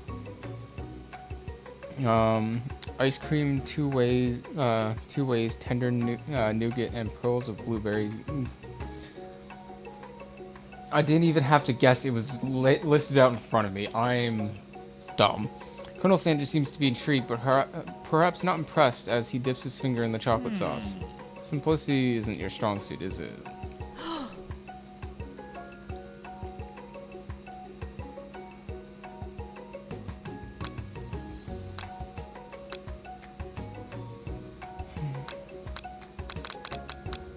Internalize. Flames cause your eyebrows to catch fire and turn to ash as they fall off your face, which means people will have a hard time understanding your emotions for the rest of the semester, perhaps forever. Embarrassed and ashamed by your poor performance, not to mention your crispy fried brow, you run for the quad to be alone. The beautiful weather feels like an insult. Inside you, a storm rages. It's Colonel Sanders! He's probably here to tell you that he and Ashley are in love and have decided to get married. He won't even ask you to cater the wedding because you're a terrible chef and an awful person. You try to hide from him, but he approaches you directly. I know you're hurting right now, not just from the devastating loss, but also that run-in with the mixer and that small fire. We should get that checked out. I'm fine. Can't you just leave me alone? I'm a loser. I'm not fit to fill your fryer. Excuse me! Fuck, that was forward. Okay. I'll never be a master chef. Failure is a part of life, not just for you, but for all of us. Do you think I've never failed anything before? Well, that's exactly what I think. After all, this game is building you up to be some sort of omniscient cooking god. Well, think again. I wasn't always the man you see before you. Enrolled in culinary school, Academy of Learning, trademark. Incredibly handsome, successful, motivated. Well, handsome for sure. I was born that way. Fun facts, Colonel Sanders was born with the goatee. It's just the way it was. I've walked other paths, arrived at dead ends. I was passionate about life, but I failed as an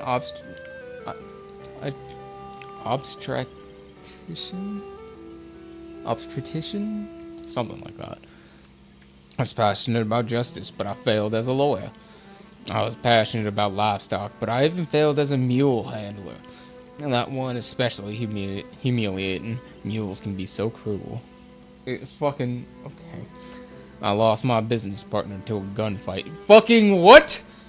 I lost my innocence when I picked up a firearm and put a bullet in my rival. He survived. For a while, anyhow. Colonel Sanders has killed a man. Fuck, okay. People see my delicate ribbon tie and my well-kept beard and assume that I've got it all together, which is true now, but it hasn't always been. Sounds like this guy could really use a hug. I resolved then that I was going to amount to something. No amount of hours, labor, or money would deter me from giving the best I had to give. As Colonel Sanders changes focus, you can see something ignite inside of him, a burning passion. Why does he look so nervous? One has to remember that every failure can be a stepping stone to something better. My dream is pure, it's honest, and it's something that a humble man in a crisp white suit can be proud of. I will create a new chain of chicken restaurant that will bring the joy to the entire world and make up for my past misdeeds. Fuck out of here, Pop. Just as your moment grows intimate, you're interrupted by a threatening, shadowy presence. Battle scarred from the night before, you prepare for the worst. It's the spork monster. Borko? As I know I said I won't be back, but after the whole fight to the death thing, maybe you don't really want to see me anymore, but I just wanted to say that I was wrong to attack you, and I apologize. I know what it's like having to always look over your shoulder. The monster problems, am I right? Aw, thanks, Borko. I'm glad there are no hard feelings. Getting jumped by a giant creature in the dark of night can really rile a person up. I also want to apologize for the way I switched right into attack mode. I know you're strong, and cooking school can put a person under a lot of stress. I actually used to go to the school. I wasn't always a spork monster, you see. I don't believe it. You were a human once? No, I was a golden retriever, but I was still a student until one day some mean kids with a magic spellbook cast a dark enchantment on me, and I was forever transformed. Magic spellbook. Precisely. I procured a copy myself, but somewhere along the way I've lost it. If you find such a book, I beg of you, respect it. You're a powerful chef, and you shouldn't rely on such dark, evil magic. No, you should be protecting the innocent from those who would cheat them. Cheat them through sorcery and guile. If you need me, don't fear, I will be there. Spork monster, I hope you show up and absolutely fucking murder Ashley. I hate how her name is spelled as well. You're saying he ain't a god, he created the greatest chicken and gravy of all time. Listen, this game is some very effective propaganda, but know that it is propaganda. None of us are immune to it. I'm gonna take another drink of alcohol. This is fucking killing me.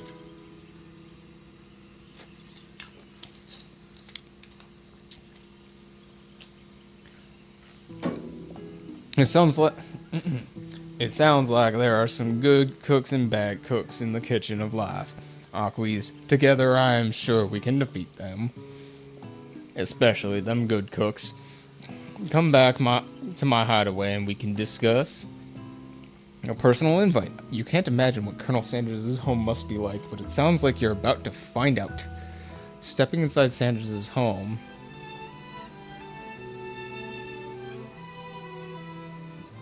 I was right! I was right! He was born with the goatee!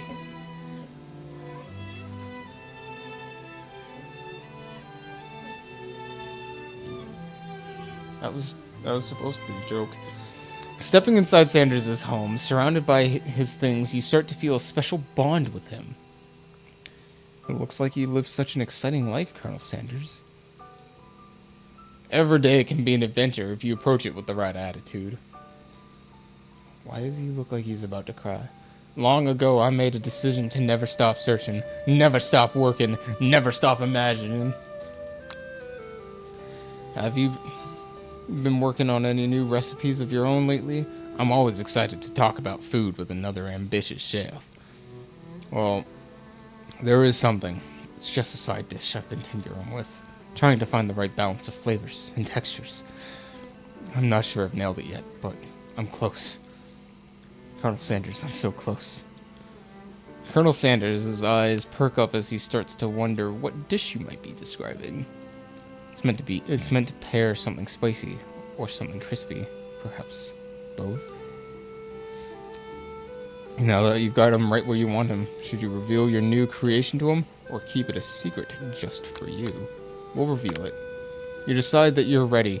You're as ready as you'll ever be to share your original cooking with Colonel Sanders. Before you can talk yourself out of it, you decide to dive in head first. You reach into your lunch bag for a special dish that you've been keeping on ice all day. I present to you my original coleslaw. What the fuck? Shredded cabbage just glistens in the light of Colonel Sanders' Lux hideaway. Magnificent. Together, you chow down on some creamy slaw until a spoonful remains in the bowl.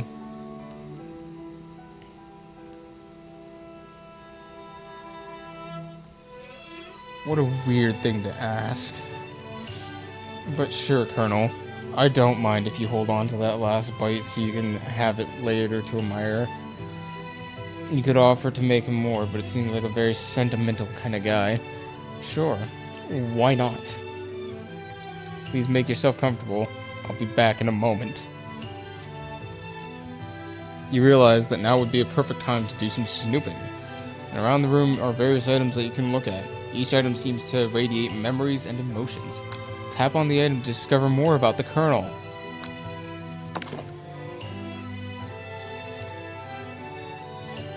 Amazing. The adorable little baby crawls across the floor. From the goatee and mustache combo he sports, you figure that this must be Colonel Sanders himself. That, or maybe it's the drumstick he seems to be waving like a rattle. Who frames baby picture of just themselves? Probably the same type of person who would make their own face the logo of the company they founded, am I right?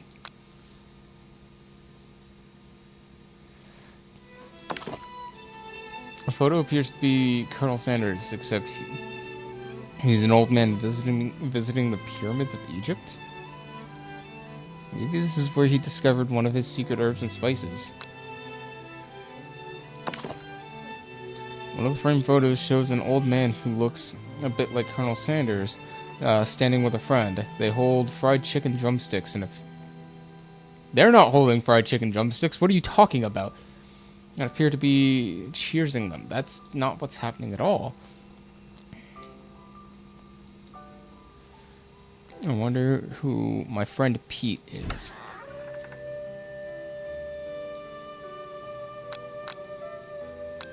Let's learn about the chicken. Or no. Oh, I didn't want to do that. Just then, a ghost of student pops up. Please, no more of this guy. Get him out of here.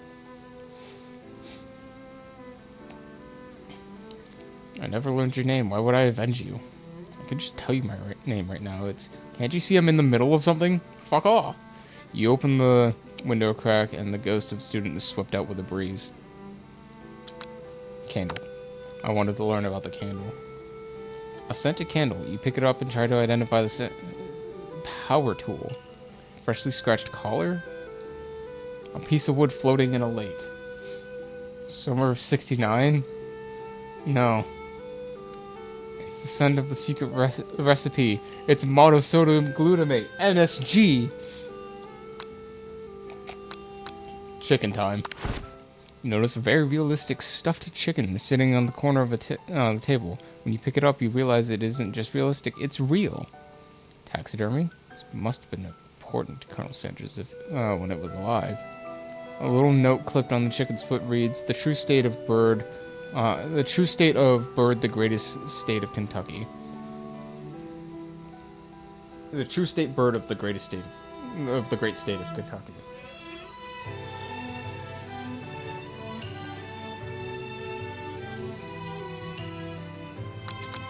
I'm not sure what this is, but we'll roll with it. Oh, it's a comb. A lock of silver hair is woven through the teeth of the comb. Upon further inspection, you realize that the hair therein isn't just silvery in color. It's actually made of spun silver. Let's take a look at the urn. Take a closer look at the large urn sitting on a nearby pedestal. There's a plaque on it. It's dusty, but when you wipe it off, you can read the inscription. It says, "Here lies the ashes of my past careers and business failures." Poor guy. This must be where he keeps the secret recipe. You think for a moment. What number is important to Colonel Sanders? And it dawns on you. As soon as you dial in 111111, the safe opens and you find a single note. You open the door to Colonel Sanders' closet, and you find a row of his signature white suits hanging within. You take one off its hanger and try it on. The jacket is big for you, but it's soft and comfortable. You give yourself a deep hug, breathing in his scent. This is so creepy. They say that home is where the heart is. Is this what they meant? Before you can look any further, you hear Colonel Sanders returning. He has a new dish that he's been working on. He wants you to taste it, and you try to act casual, then he asks why you're wearing his jacket. Don't usually loan those out, but I must say it does look good on you. Oh crap, the jacket. Forgot to take it off.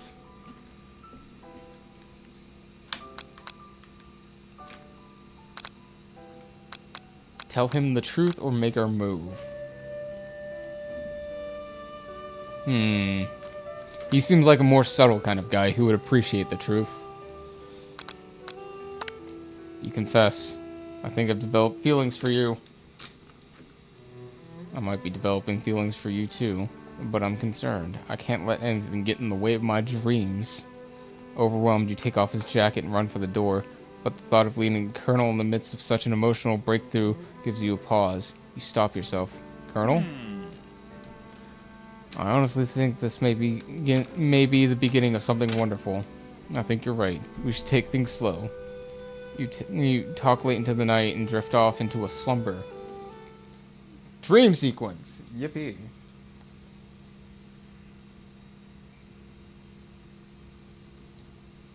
You wake the beautiful morning at Colonel Sanders' hideaway. We haven't had a shower in 3 or more days now. I'd like to point that out. Just a reminder, we haven't had a shower in up to 3 days now. Or not up to, at minimum 3 days. Because there's day 1 when we didn't shower, day 2 when we didn't shower, and now we're on day 3.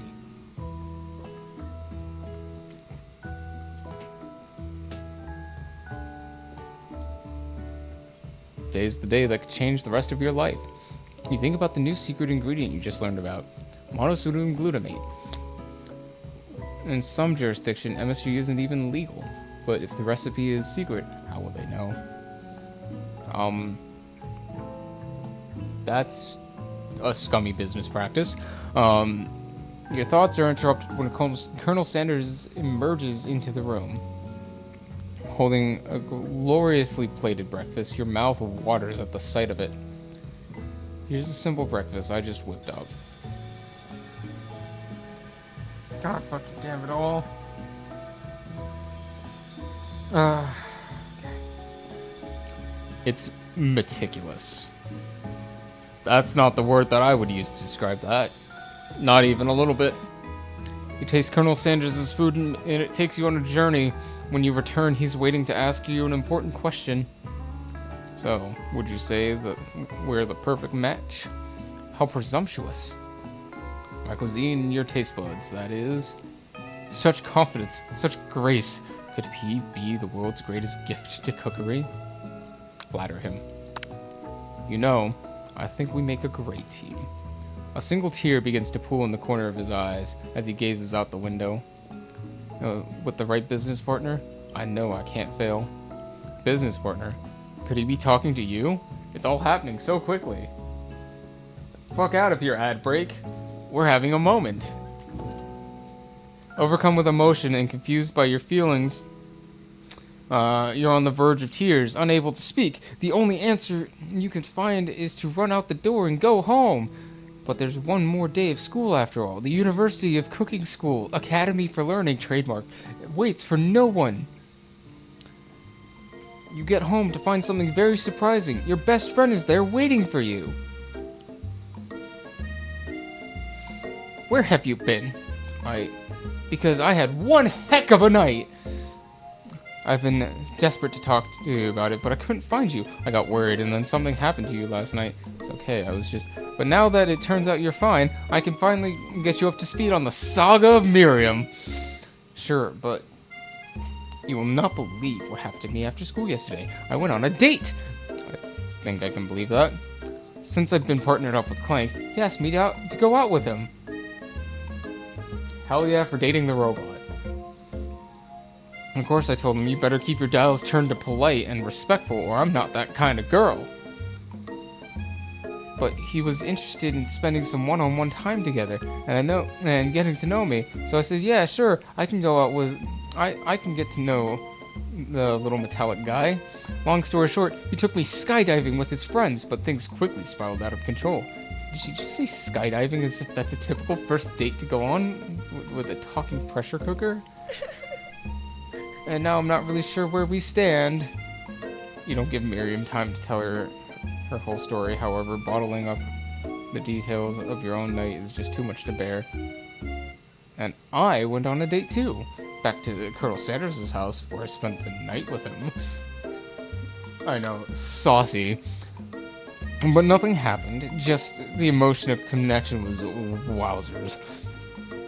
Miriam tells you to move on from the whole Colonel Sanders obsession and focus on school. Fucking what? Huh? That's rich coming from you, Miriam, the pressure cooker lady. If being obsessed with Colonel Sanders is wrong, and I don't want to be right. No! No! No! No, thank you. I hate that line. It's the worst line to possibly put in any fanfiction, and yet here it is, dribbling out of my fucking mouth yet again. This is not the first time I've had to read such gruel of a fucking line. After a short argument, you both agree to go your separate ways. When you arrive at school, you encounter your rivals in the quad.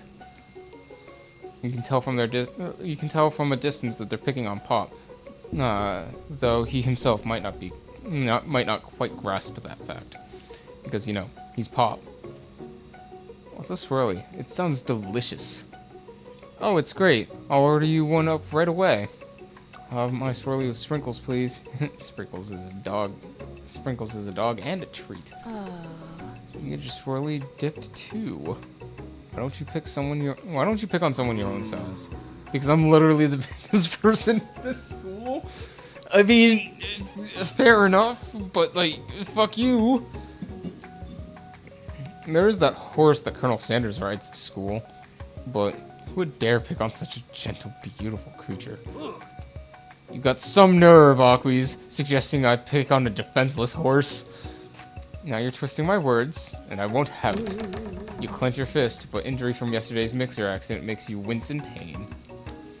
Doesn't look like you can go on cooking like that. Might as well just give up. I'll never give up. Not ever. Colonel Sanders arrives as it appears things are close to boiling over. Naturally intuitive person, he senses that something has been going on. Goodness. Is everyone excited for the final day of school? Aquis, how's that hand feeling? I'm sure you'll be back in fighting form by this afternoon. Aren't you concerned about my hands, Colonel? Yesterday I almost broke a nail winning so hard. Technically, I don't believe a winner was declared, but your presentation was quite impressive. What's he doing complimenting her? But what about the flavor of my delicate, warm, gooey chocolate sauce? It was clear you're passionate about how your food is received. That was a lot of words to say it was bland. Damn. Excuse me, Aquis, I am more than capable to speak for myself. Maybe you could tell me more of your thoughts as we walk into class, Colonel.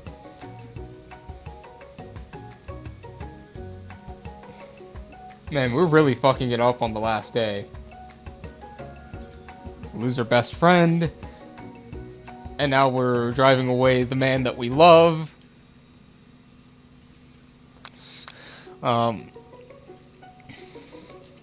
I'll see you inside, Aquis. Annoyed by Colonel Sanders' inability to see Ashley for who you know she really is, you walk across the quad to get some distance. In an attempt to distract yourself from how slighted you feel by that interaction with Ashley. I hate the way that name is spelled. You take out the spell book you recovered from yesterday and start flipping through the pages. Whoa, that's the book? Looks like bad news. Miriam, I thought you hated me. It's just something I found laying around. It would appear to be some sort of grimoire, but I really don't believe in magic stuff. A grimoire? Like a book of spells? I don't know. Who would spend so much time decorating a magic book if it wasn't really powerful? Could think of one surefire way to find out. You open the page covered in arcane writings and says, cast only in a case of extreme emergencies. It says around the edges of the page. You could use the spell here that says it will erase anyone I choose from my memories. If I scrub out Colonel Sanders, it would probably help me focus better on the upcoming final exam. Shit's getting intense. That is way drastic. Couldn't you do something else, like anything else not rooted in dark magic? Maybe tie a string around your finger? Okay, fine. It is drastic, but desperate times call for desperate measures. You've got the memory erasing spell sitting right in front of you, and pretty good excuse to try it out. We're not gonna do it. You take your friend's advice and put the book away. It's almost time for class. Sprinkles is already in the room, waiting for the students to arrive.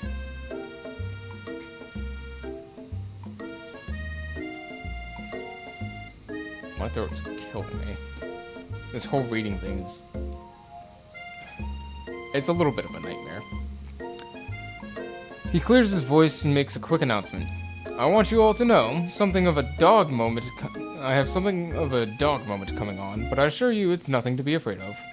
His cute little nose scrunches up and he begins to breathe quickly.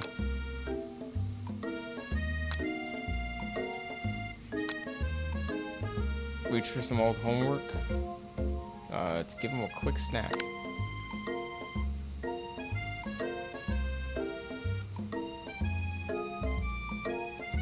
Fresh chicken rawhide.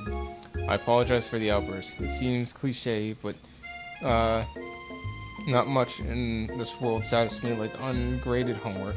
My Hawkwees, were you studying something with cinnamon? It's been sitting on a lecture. I've been sitting on a lecture series around the art of cake baking. How insightful.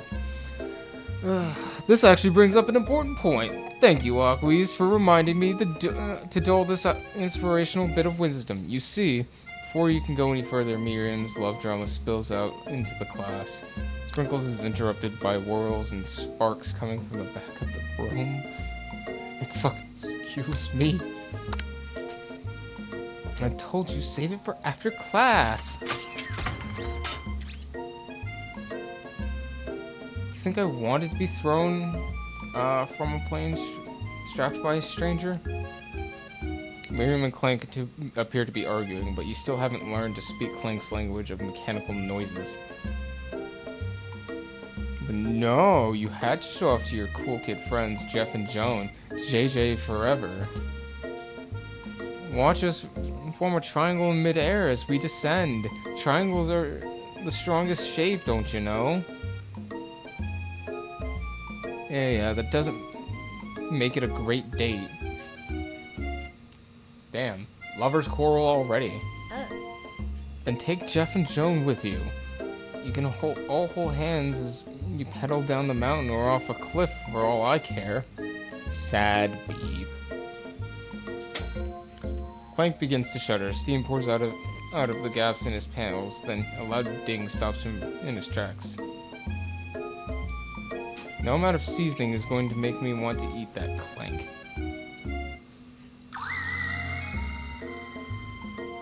Clank burps out a completely deep-fried sneaker. Considering that he himself has wheels, not feet, it's not entirely clear as to where it came from. In terms of deep-fried footwear, I guess it looks okay? Clank slowly rolls out of the room to be alone with his shoe. Everyone tries to pretend like they didn't see that entire thing happen. Nothing like a loud, public breakup to cast a pall over the final day of school. Well, that was unfortunate, but we mustn't be distracted by what lies ahead. The final competition challenge exam trademark. I'm still working on the title, but I think if it's trademarked, you can't be working on the title. That means you have the title.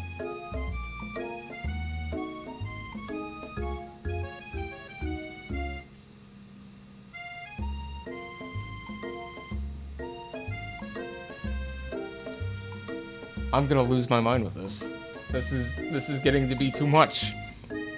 Thank goodness it's almost over, I hope. I'm still working on the title. Before you can think about your upcoming competition, there's a very beautiful soul nearby in need of a pep talk. Hey Miriam, are you okay?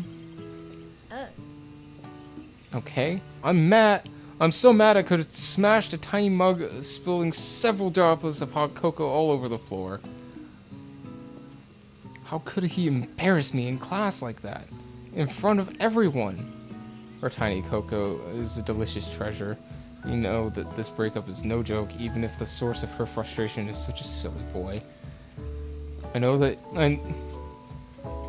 you know this, but I'm gonna say it out loud. You don't need anyone.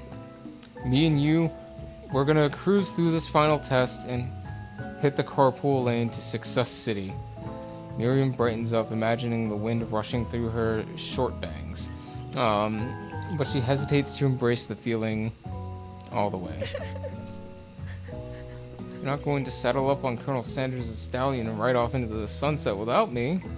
Of course not. Well, maybe sort of. But I'm sure there's a pony out there with your name on it, and a ranch big enough for us and whoever else we want to bring along.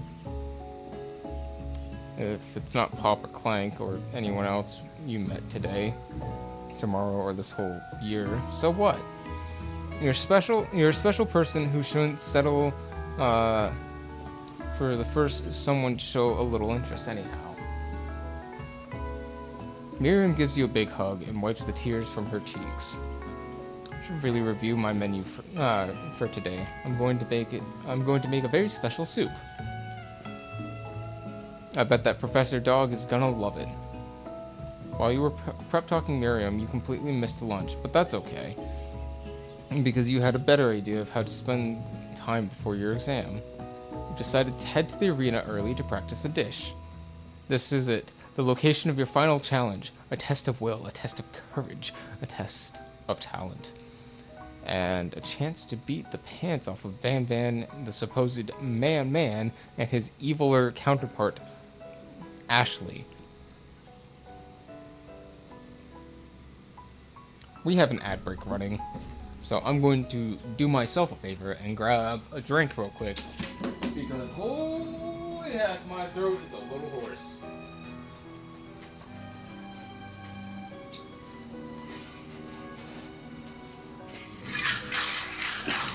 Okay. Thank you to everybody who has decided to come out to this. This has been quite the Colonel Sanders flavored treat. Okay.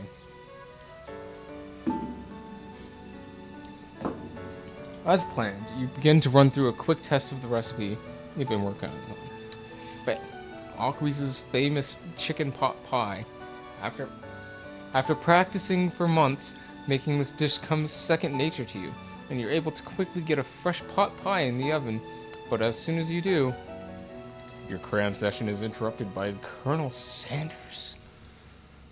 Aquis, what are you doing here? There's still time before the final exam. Oh, just taking it all in. I'm big into visualizing success. I'm looking at my station and picturing victory. Pot pie has begun to bake. The smell is slowly filling the space around you. Visualizing, huh? That's too bad. I was hoping you were here cooking something delicious. You'd usually happily share your food with anyone who's hungry, but this time you let Colonel Sanders get but the last time you let Colonel Sanders get into your head, it cost you a cook-off and your hand. Can't forget that we destroyed our hand in that cook-off. You decide that it's time to put your cooking above your romantic desires, but that decision gets hard to stick to when the oven timer goes off behind you. Fess up about your practice dish. Okay, you got me.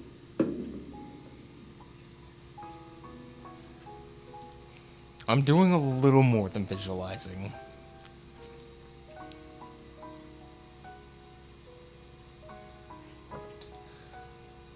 I know, my nose can smell pot pie from 400 yards.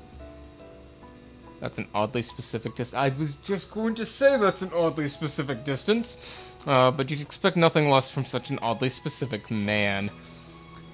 You knew it was pot pie just from the smell? Not just pot pie, but chicken pot pie, with all but a crust. My nose is telling me something else. Oh no, is it burning? No, I can smell that it was made with the heaping help of TLC. But it'll probably start burning any second now if you don't pull it out. The moment of truth. Wowzers. Okay, not gonna lie, that does look pretty fucking good. As a propagandist, I am not immune to propaganda. Sure, I'm thoroughly resistant to it, but fuck, I could really go for some chicken pot pie right about now. It has been a while since I've had that. It's the best pot pie I've ever tasted. I've always loved such country cooking, and I could eat this all day. There's no time left for the final showdown is about to begin. Sprinkles lays down the ground rules. There are no rules, that is, except to cook with everything you've got. Immediately we need to walk over and stab Ashley like 6 times. She doesn't deserve anything less. You step up for the cook-off of a lifetime. Decide that mac and cheese plus the pot pie you've been practicing are just the dishes that'll push you over the edge to victory. Meanwhile, both Van Van and Ashley are prepping wildly elaborate dishes per their usual over-the-top selves. Miriam has her giant magnifying glass and several sets of tweezers. She's definitely prepared to go big going small.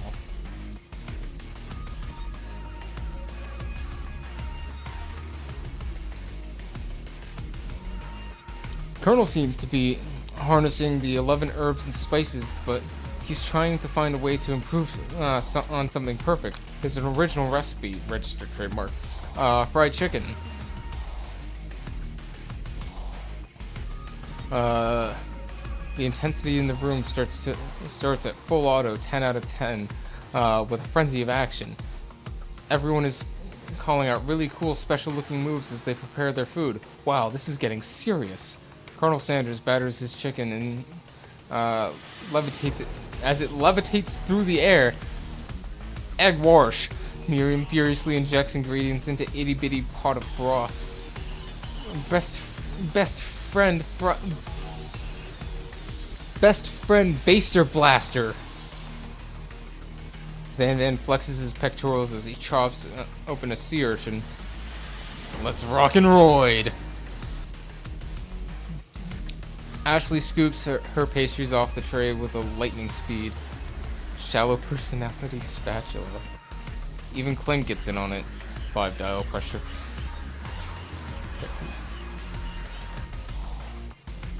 Wait, when did Clink learn to speak English? It's the singularity, as was foretold. We mustn't let it happen, or the appliance uprising will take us all. Self-destruct. Van quickly unplugs Clank and rolls him out the back door of the arena. As you frantically prepare your dish, you notice Ashley has her spell book out. Is she going to use some kind of dark magic to turn the tide?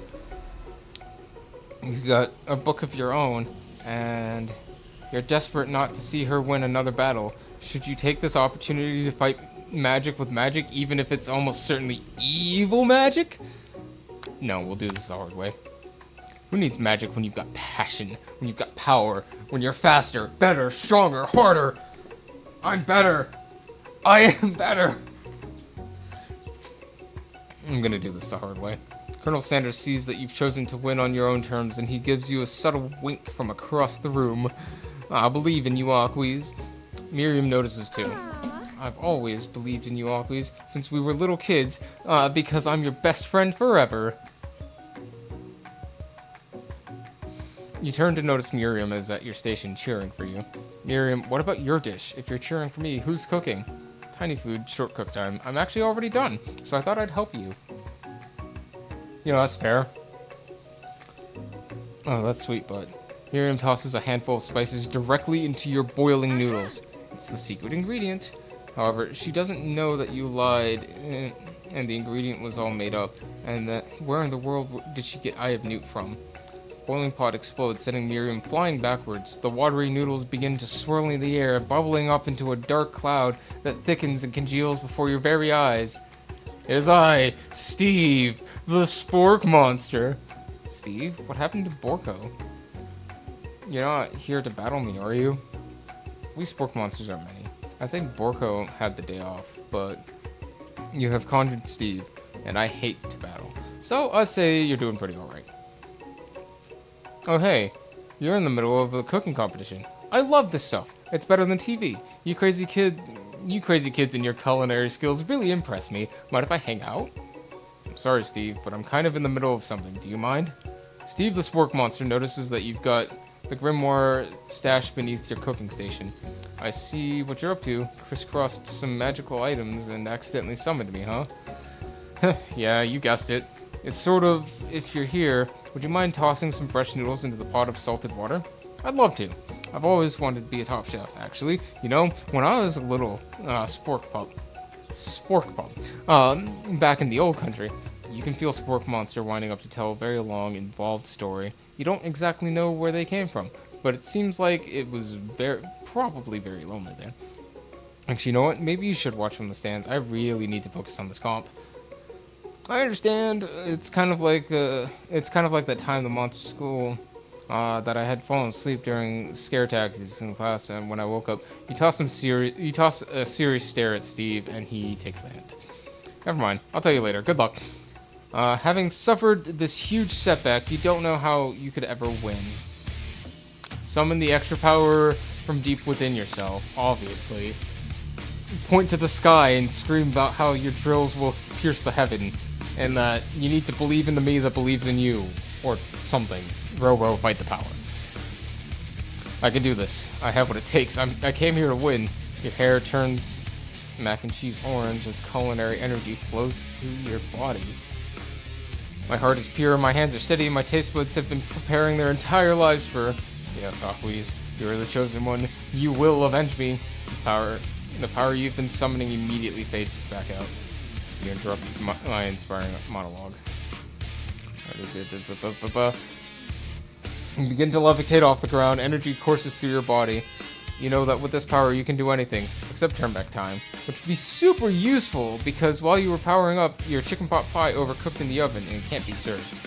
But why worry, dear Aquis? You may have suffered some setbacks, but all is not lost. Impressed with your fortitude, Colonel Sanders decides that you have earned his support. I'll be watching you today. I must say, I'm truly impressed. You've been thinking on your feet and rolling with the punches. I'd say we've been doing a little bit more than rolling with the punches on this one. He steps up to your station and stands right beside you.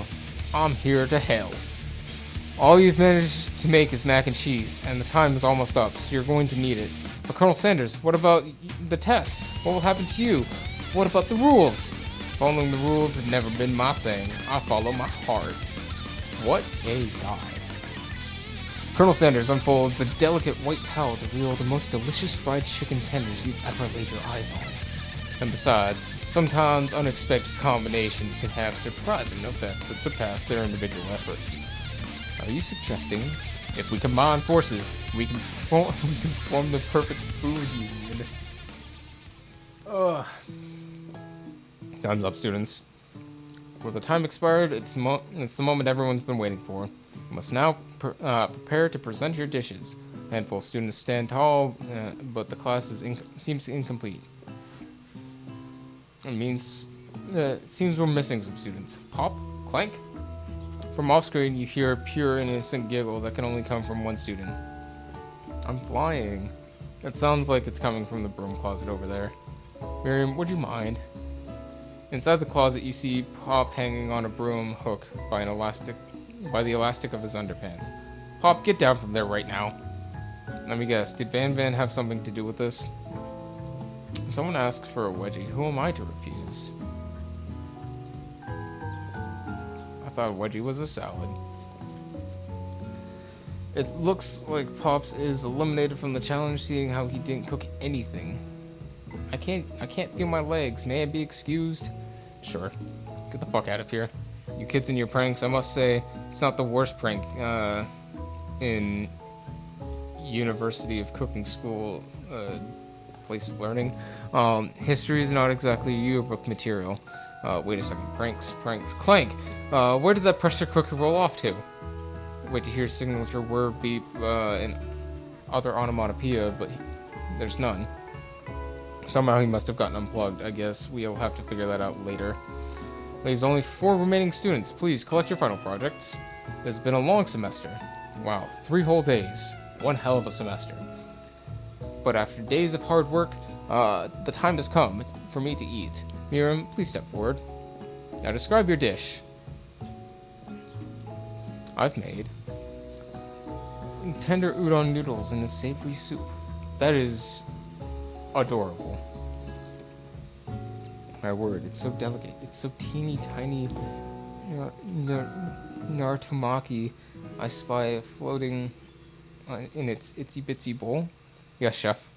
Please, call me Sprinkles. Chef is my father's name.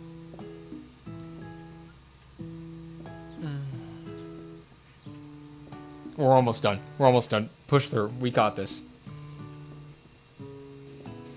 Sprinkles and some green tea made from baby tea leaves that I picked myself.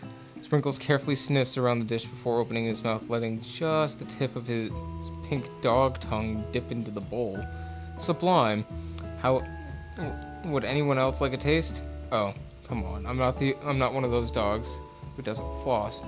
I have a really cute electric toothbrush for dogs. Fine, I'll enjoy it all by myself. And in a flash, the entire meal has been devoured. Not that it took much. It was less than a thimble's worth of soup. A+, rarely do I taste a dish with so much love poured into it as yours. Miriam is overjoyed. She gives you a hug. Thank you, Aquis, for helping me believe in myself. Van, you're up. Now, describe your dish. I made uni over smooth egg custard in an axe-hewn urchin shell, topped with caviar. Did you skewer one of the urchin spines from a second different colored type of urchin? Yes, Sprinkles. Bit much, don't you think? That's exactly why I did it. A bit much is kind of my brand. Doesn't it look cool? Sprinkles leans off to sniff the uni, but he can't get his nose close to it in a quart of all the spikes. He begins to paw at it erratically, causing the custard to slosh around. Woof woof. Please be gentle with my cuisine. Finally, Sprinkles goes all in, tongue first, and he can't get past the needles. He reels back as his tongue is poked and prodded. Get out with my tongue. The professor appears to be having an allergic reaction to the sting. Can't eat this. It keeps poking my tongue. Disqualified. A stunning turn of events. Who would have thought that serving food in a bowl made of needles could make it difficult to eat?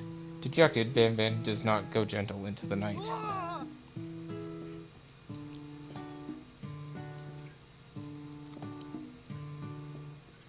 This isn't the last you've heard of me.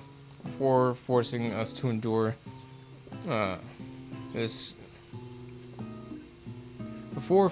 forcing us to endure his swollen tongue for another moment, Sprinkles graciously laps at a bowl of milk. I know. I'm a dog and I drink milk. Get over it. Sometimes it helps calm my agitated tongue. Next student, Ashley. It's time to step up. Now, describe your dish.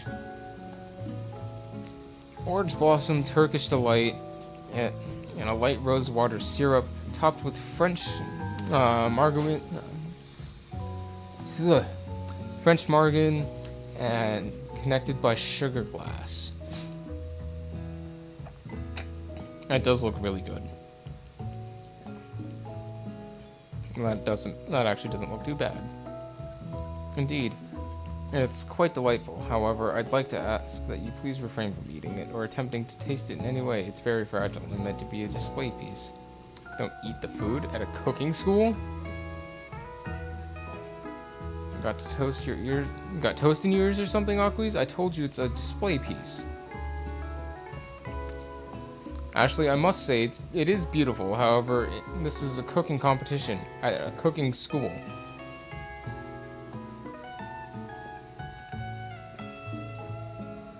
Want to be judged on eating, I would have gone to college or eating school for the hungry. I suppose you could smell it if you absolutely insisted, but don't breathe too hard, you might disrupt the sugar spiral. If the food cannot be eaten, it cannot be judged. You are disqualified. L. Ashley and her dumb fucking name.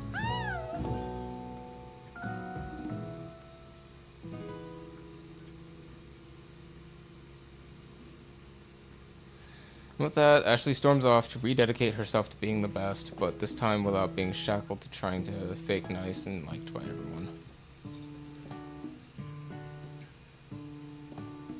If this class gets much smaller, I'll be teaching myself. You and Colonel Sanders, the final cooks, step up together. 2 chefs. What began as a bowl of delicious mac and cheese has become something else. He examines it closely, sniffing and eyeing at the bowl. Uh-oh, I don't have a good feeling about this. From some other room, a literal drum roll plays. Just when I thought I'd seen everything in this kitchen, you give me this thing, and completely blow me away. In my 49 dog years of life, I have never tasted anything so delicious and perfectly balanced. It's so delicious, in fact, that everyone passes the class. I don't think that's how that should work. You pass, and you pass. You all get a pass. Everyone gathers around and partakes of the mac and cheese bowl. They all seem to transcend this reality into another dimension. You win. You gain all the points. Good job. Together, you and Colonel Sanders have made a new menu item. And this new menu item is so impressive that even Van Van and Ashley are drawn back in by its magnetic fragrance. They gaze upon your mac and cheese bowl. They admit you are indeed an excellent chef. Sprinkles declares that you have passed. Everyone has passed. There was supposed to be more battles, but come on now. How could they be better than this one? Now that the school year is over, and everyone has graduated, the students return for one last assignment, to get their groove on. The cafeteria has been completely redecorated in order to serve as the site of the school's graduation dance. Compared to the massive high-tech cooking arena, this humble decor seems downright cute and cozy. I'm not reading that. You know that Sprinkles was a master chef, but also a world-renowned turntablist? There's a word for that. It's called DJ, or MC, for master control. Who says you can't teach an old dog a new trick? Oh, goodness. Van Van and Ashley tell everyone that they've committed themselves to righting wrongs they did while they were villains. For a moment, you actually believe them. Not another haunting. No ghosts allowed in graduation. It's clearly written in the school's bylaws. Get the fuck out of here. I was never really a ghost. It was all a trick to get you to finally notice me. Oh. Amusing. Now that everyone is together, it's the Spork Monster and he's totally mellowed out. Everyone's Spork Monster is no more. From here I'd prefer everyone just refer me in my new name, Party Monster. Student tries to finish what they had to say, but everyone is too wrapped up talking about Party Monster. Dejected, student walks off. That's a cute outfit. I like it's a good combination of an outfit. Maybe things didn't work out for Miriam romantically, but she found a new love in her cooking, and you know what? She's gonna do great. Red carpet rolls out across the floor of the ballroom. It's like a Hollywood movie premiere. Who could command such an entrance? It's Pop. He's arrived late to the dance, but apparently for a good reason. Walking on the carpet, you see perched directly atop his chef's hat, a crown? Welcome back, Pop.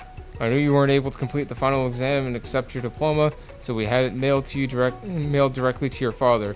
We figured it was the least we could do for the school's dean. Oh, now I get it. And we get a new wing on the school, not to mention the honor of educating the son of Chancellor of. I'm not reading that word. The music at the dance is interrupted by the sound of a sparkling and electrical hissing. It's Clank, who has arrived late to the dance. Now that I have graduated, I can reveal my truth. Oh, he's still doing the talking thing.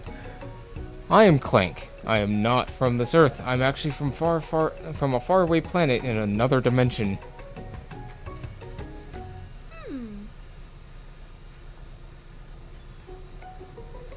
This is giving me a headache, and I cannot wait for it to be over. I actually feel like I knew that the whole time. Now that I've learned the ways of your kind, I must return. Miriam, will you come with me? I don't know what to say. Besides, no, obviously. I've just begun to learn who I really am. This isn't the time for me to devote my life to figuring out who you are, Clank. You're blown away by Miriam's maturity. It's pretty clear that she has managed to surpass you in that regard. I understand. Kind of. Humans are weird. Portal opens up and Clank disappears through it. Finally, Colonel Sanders arrives. I was expecting something more, but what can you do? Howdy, classmates. Just like the first day you met him, he has come prepared to feed the entire class. However, it's not enough to just give them a bucket of chicken. This time, it's a full meal. I didn't get the most famous chicken man in history of Chicken Man by not reminding people to go out and buy my chicken.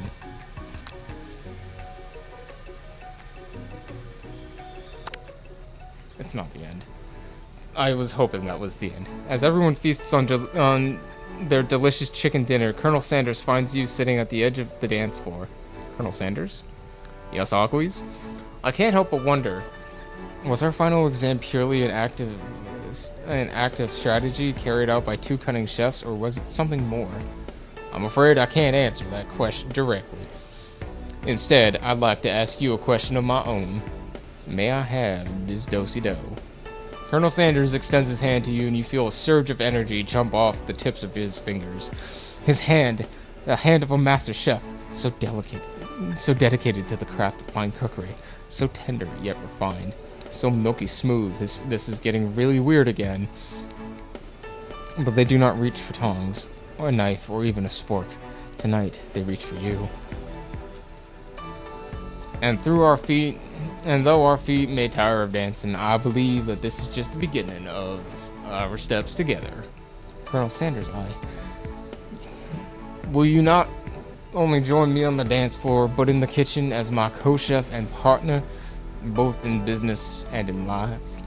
You gasped. Could this be? Is he really saying, me and you, together? Ever since I met you, my dream has changed. It's not simply enough to open the world's greatest chain of fried chicken restaurants. No, even then my life would be incomplete without you by my side. So what do you say, partner? I say, I love you, Colonel Sanders. The end. Oh god, remind me to never do another dating sim again. Reading these by myself is a atrocity.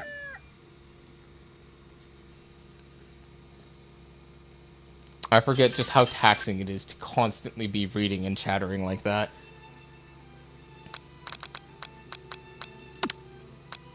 Oh, we got through all of it too. Awesome. Oh wow, that was a surprisingly small team actually. Well then. I guess that's it. I guess that's all there is. So, thank you guys for coming out. I'm sorry that got a little dry there at the end. Reading is not my thing. I'll admit that up front. Reading is not my thing. I'm not very good at it. But I hope you enjoyed the absurdity that is I Love You, Colonel Sanders, a finger-licking good dating simulator. That was... whoa. Anywho, where do I start with all this? Subathon. I have a subathon coming up. It is on the 3rd. Please show up for that. I beg of you. It's going to be a great time. It's going to be one of those continuous streams, you know?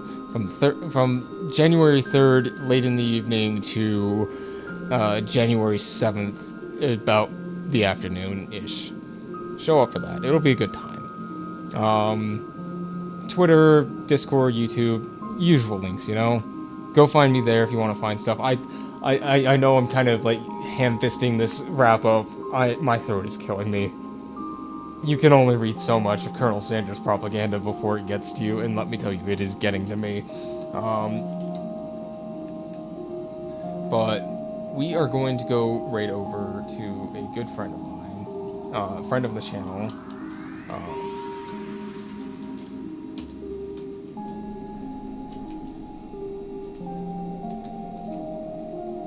We're gonna go right over to Riser.